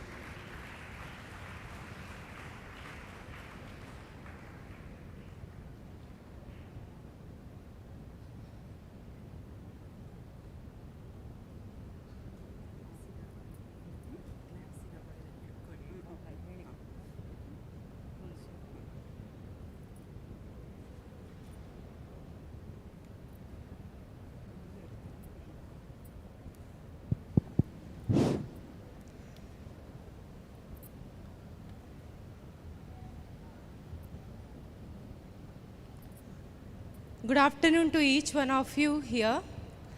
A hearty welcome to Yenapoya Deemed to be University. Now I am going to give the orientation of Youth Red Cross to you all. Before that, I want to know how many of you were the Junior Red Cross members in your school time? Anybody was the members of Junior Red Cross?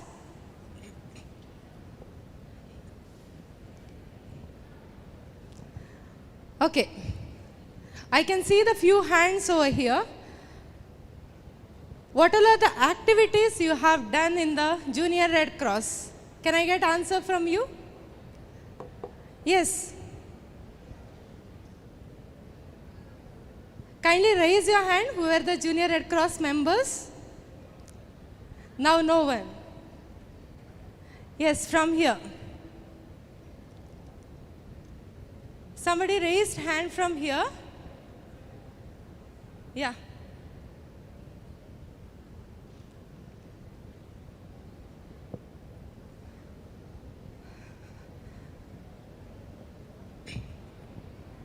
So nobody want to answer? It's a session for you. You have to be active. So I request your participation for this session. Anybody from this side? No one.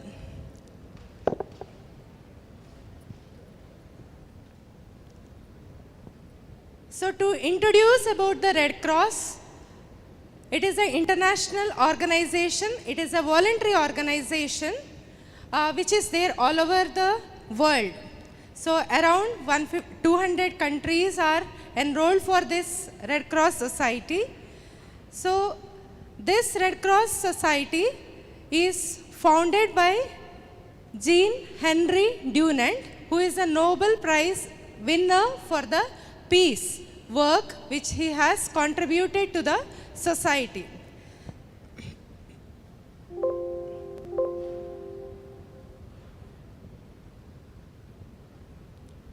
So Red Cross Society is a premier humanitarian organization which works through the 7 principles.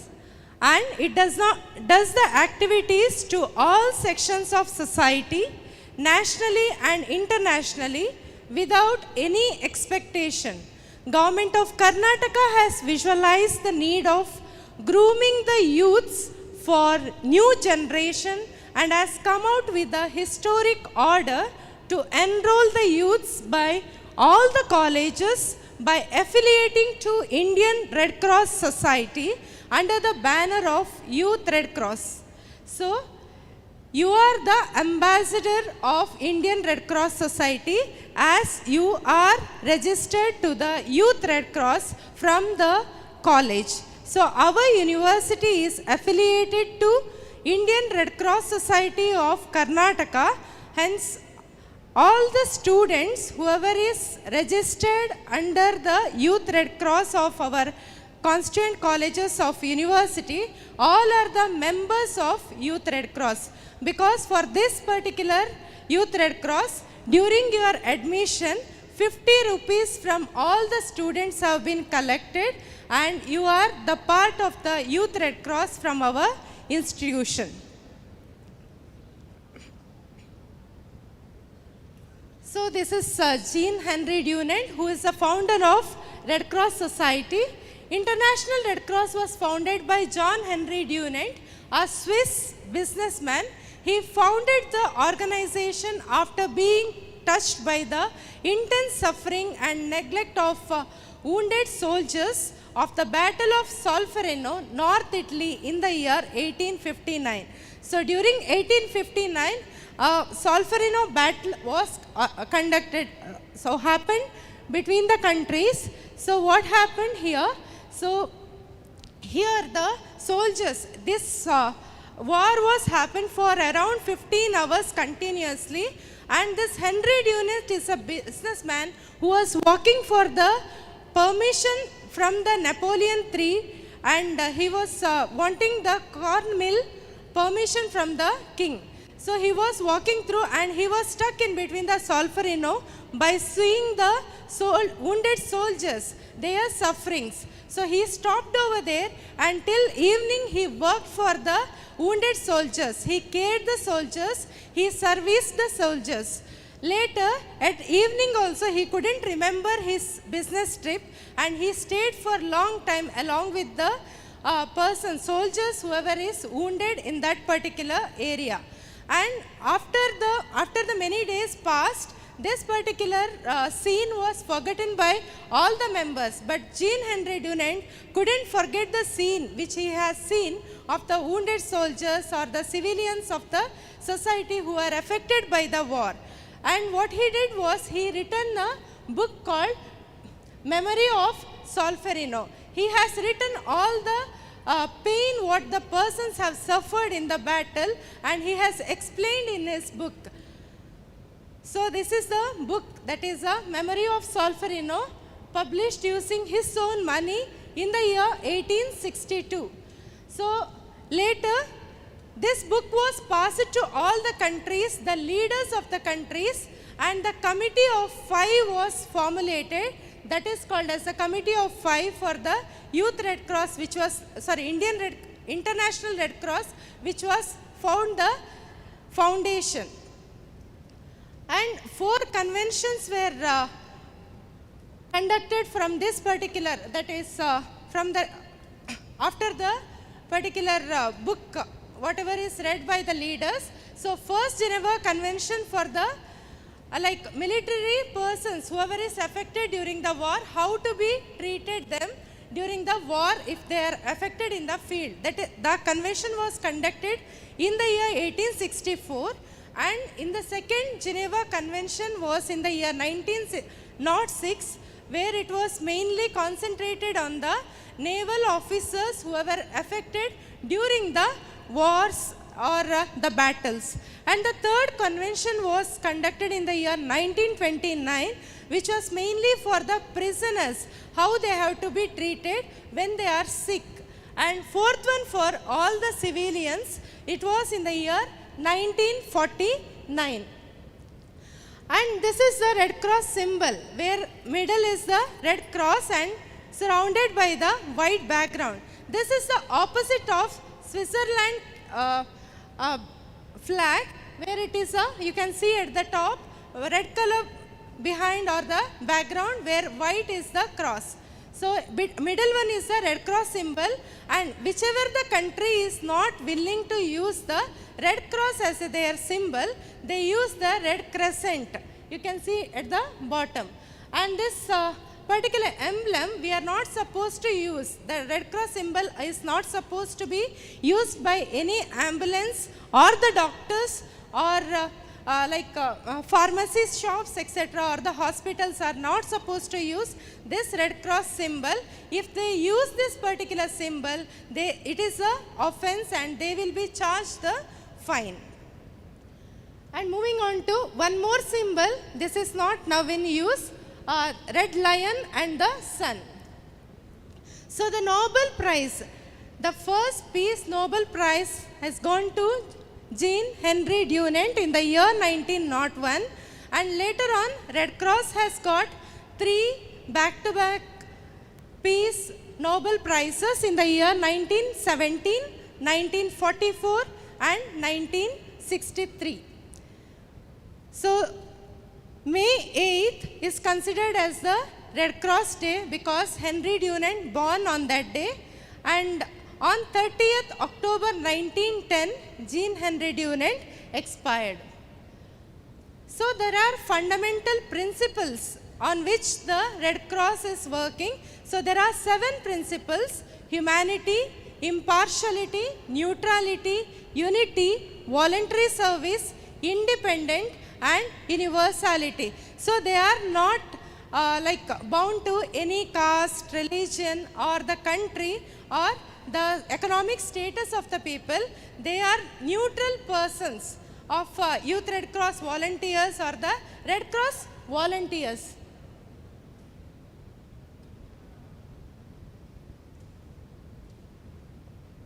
So this is about the principles of Red Cross. The and Red Crescent movement, born of the desire to bring assistance without discrimination to the wounded in the battlefield, endeavors in its international and national capacity to prevent and alleviate human suffering wherever it may be found.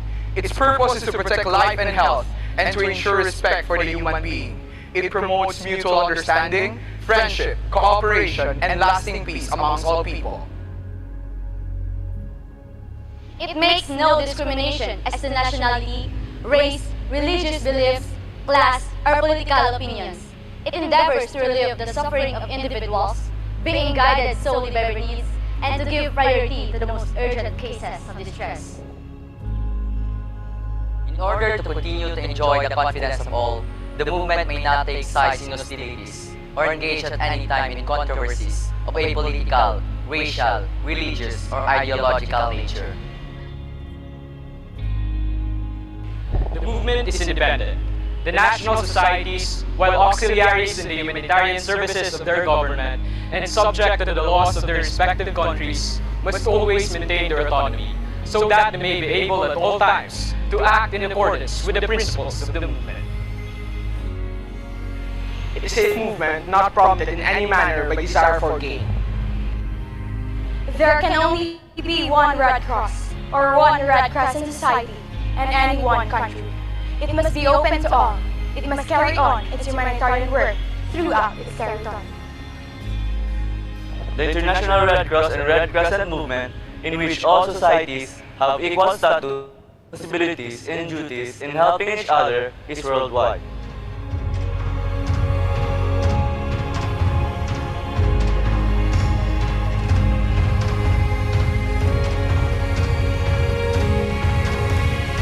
And these are the 7 fundamental principles of the International Red Cross and Red Crescent movement.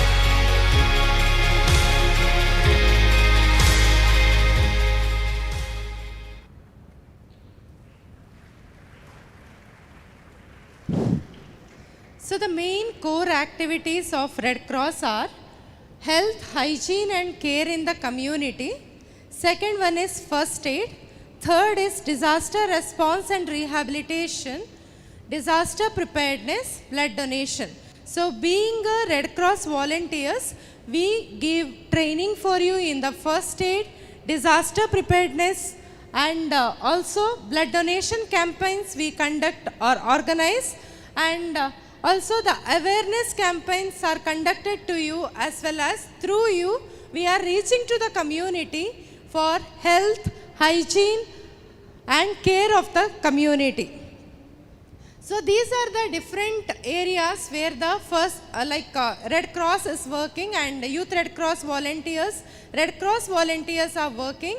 That is first aid, disaster preparedness, disaster relief, disaster mitigation, blood donation, voluntary management, family news service, and protection of human rights at prisons, education, gender equality awareness programs, pregnancy and maternity care, home nursing and care, youth empowerment, safe drinking water, hygiene, sanitation, and etc. So these are the various activities which is organized through the Red Cross and Red Cross volunteers.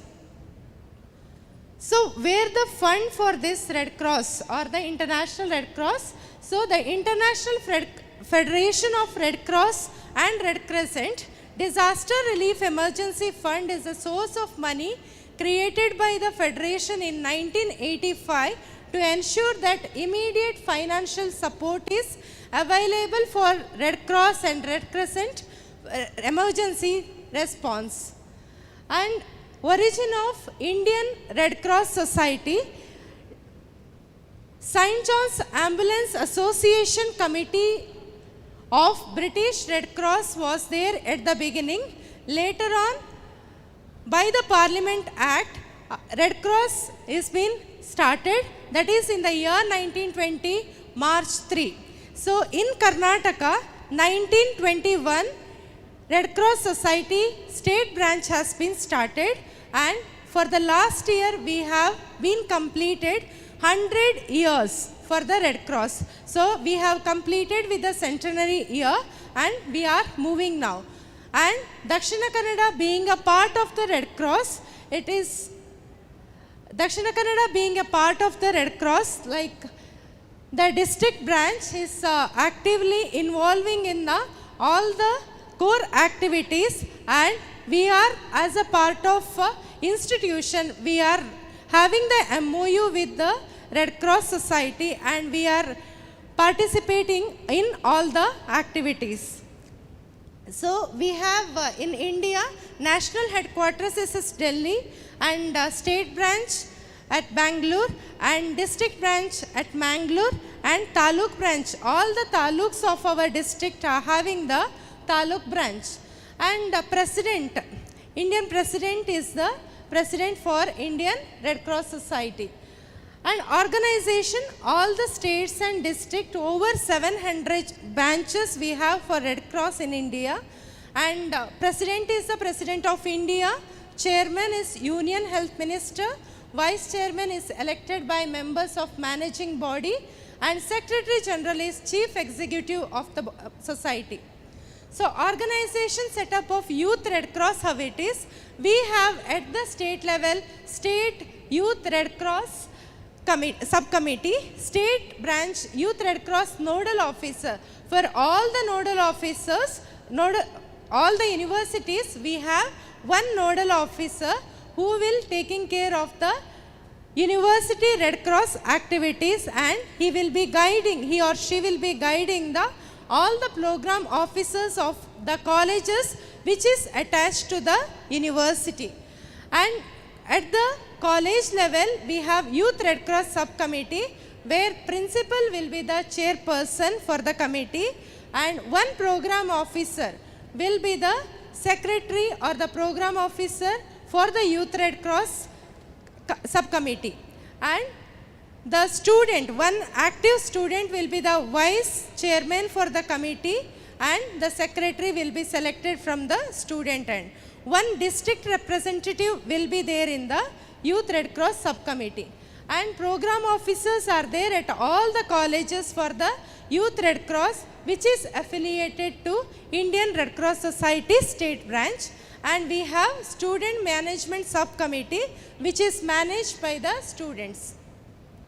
So this is Indian Red Cross Society Dakshina Kannada branch, where Shri C.A. Shantarama Shetty is the chairman, and we have the Shri Kusumadhara B.K. is the Honorable Secretary for the IRCS. We have the various subcommittee like First Aid Subcommittee, Red Cross Subcommittee, and still we have with the Women and Health Subcommittee, etc.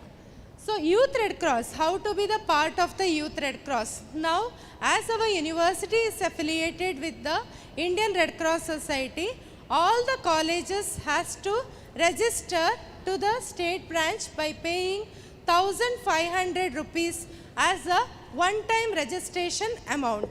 And later, student membership fee of 50 rupees per annum from the student. All the students it will be collected, out of which 35 rupees will be there in your college, and 15 rupees every year it has to be sent to the state branch or state Indian Red Cross Society state branch. Out of this 15 rupees, 5 rupees will be remained in the state branch, and 10 rupees again they will send back to the university to organize all the programs for the empowerment of the youth of the particular university. And colleges will be sending all the amount. And Youth Red Cross, every college for you as a student to have, we have program officer, and each university has a nodal officer. each college has to open a separate bank account, because if the student has all the right to ask where that amount of 50 rupees is utilized, which you are paying every year. And Youth Red Cross is a platform where youth can exhibit the talent, your own skills, knowledge, ability towards the welfare of the people, and primarily Youth Red Cross focuses on health, service and friendship. So before I move on, I'll teach you a clap of Youth Red Cross. All of you kindly rise. Kindly rise from your seats. Stand up.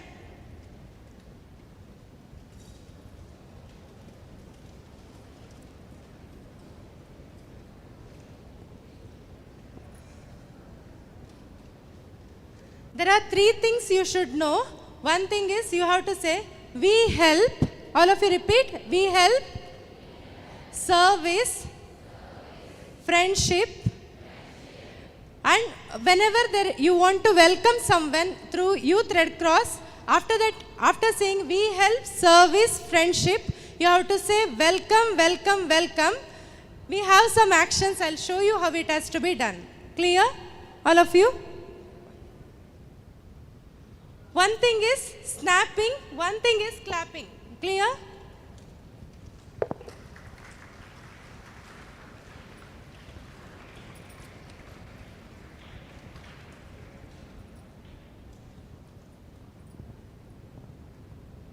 Repeat along with me. We help, service, friendship. We help, service, friendship. Welcome, welcome, welcome. Kindly do this once again. All of you. Do I need to repeat?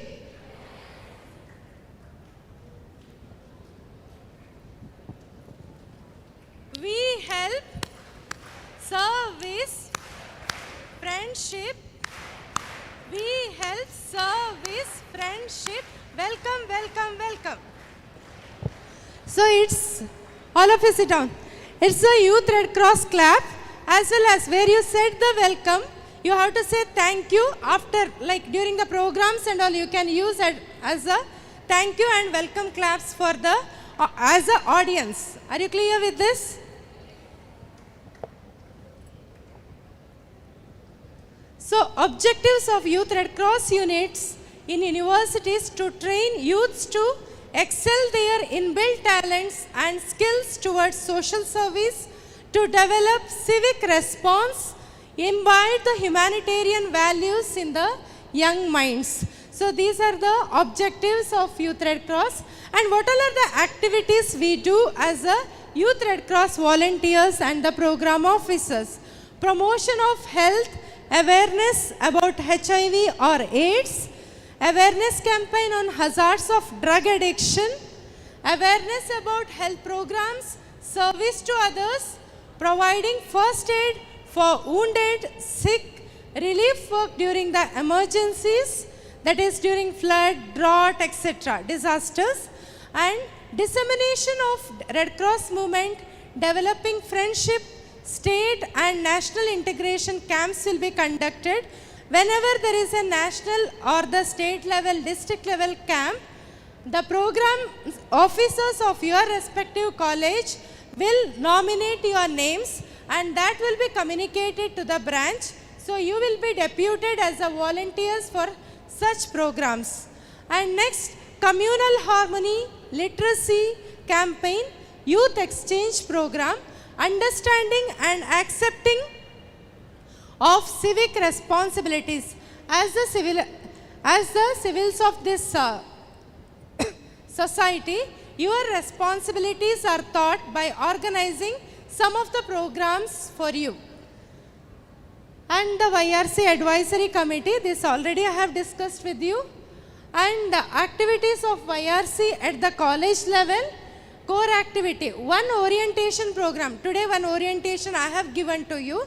From your respective college, the program officers will orient you towards the Youth Red Cross.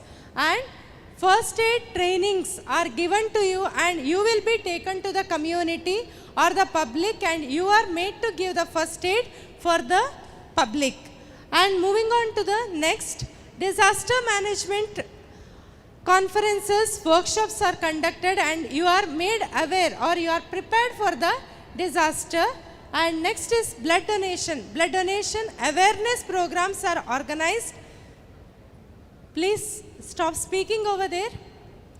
And next is the blood donation camps are conducted from where the volunteers, as a volunteers, you will be donating the blood and serving the community. And next is observing and celebrating important days as listed in the Youth Red Cross Manual. We have Youth Day, we have Environment Day, we have Red Cross Day, we have Geneva Convention Day, AIDS Day, etc. These are observed along with the students as a volunteers. And next is civic awareness program, that is Clean India project, plantation, traffic awareness, etc. Community development program, that is you are taken to the villages and some awareness campaigns are conducted for you. And next is the culture and intellectual program, like group activities, quiz activities, etc. are conducted for the Youth Red Cross volunteers. And camps, 2-day college level camp, district level camp or the state level, national level camps are organized. Internship program like attachment of in hospitals, help desk, old age home, the Indian Red Cross Society allot the volunteers for working towards it. During COVID-19, many of the Red Cross volunteers have been worked in the help desk for picking the calls and giving the communication to the public, etc. YRC district level activities are National Youth Day Jata, district level quiz, district level camps, disaster relief distribution and serve team training, that is social emergency response volunteers team training, and state level camps, quiz, etc. Youth festivals, national camps, etc. are organized. So you can update yourself regarding the Youth Red Cross by visiting the Indian Red Cross Society web page, Indian Red Cross Society Karnataka State Branch website. You can visit and you can go through with that. And there are lot of courses under the IRCS through which you can get the certificate. It is of free of cost. And as a Youth Red Cross volunteers, you can participate in such type of the programs or the courses and you can upgrade yourself. So as a IRC volunteers, be proud that you are the Youth Red Cross volunteers. From the college, around 30 to 40 members core group activity persons will be, or the students will be selected. Though all the hundreds are members of Youth Red Cross, few like selected, whoever is interested, they can be the core group members from each college. So whoever is interested from your respective colleges, you can tell, like all the colleges we have one program officer. Like Allied Science we have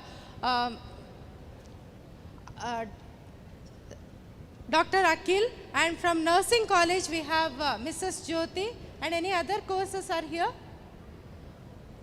From the Pharmacy, Mrs. Adrija is there. So these are the various program officers who are there in the particular colleges. Please contact the program officers, and if you are interested to be the part of the Youth Red Cross Youth Red Cross, you can be the members. You will be taken to first aid training, you will be taken to disaster training, you will be taken to all the activities which is organized by the university as well as district and state branch. If is there anything from the national level camps. So if you are willing, you can enroll your name with your particular program officers. If you have any doubt on the Youth Red Cross, you can ask me. If you have any doubts, if you have any query, you can ask with me.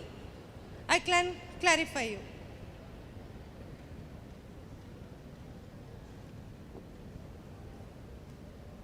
So there are even the career opportunities at Indian Red Cross Society, like blood bank officers, staff nurses, lab technician, etc.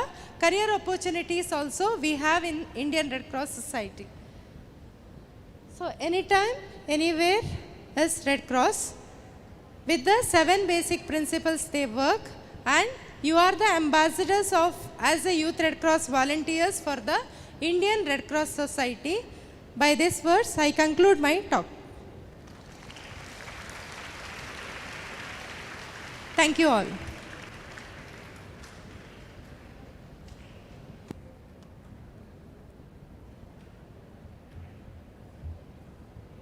Thank you, madam.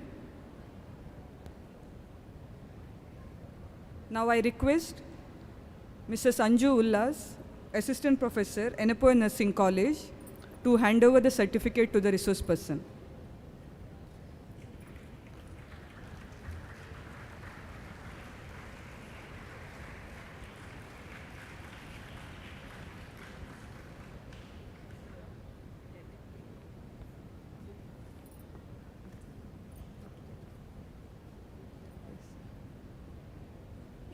As we come to the end of 4 days of DEEKSHARAMBH program, now I request Mrs. Anju Ullas to propose vote of thanks.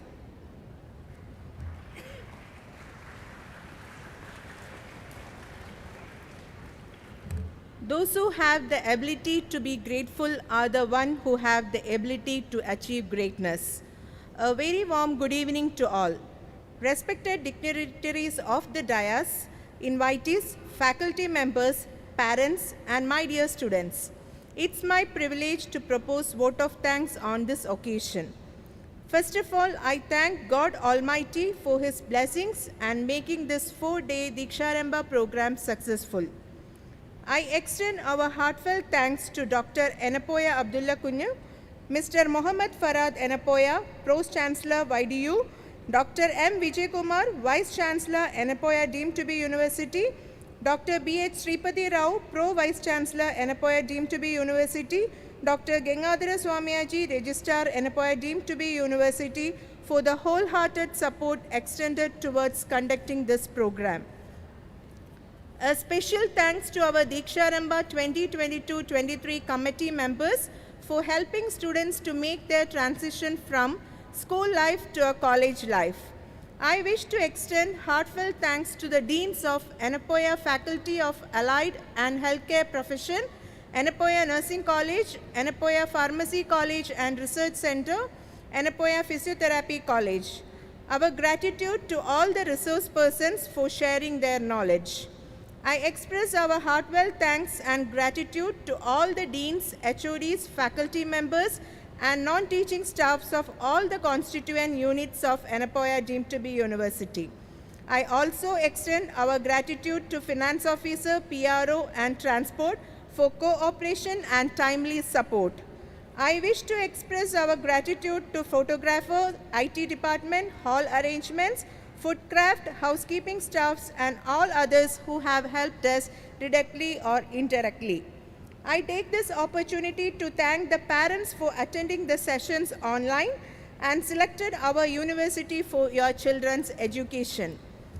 Last but not the least, I thank all the students and welcome you all to our Enepoya family. Thank you one and all.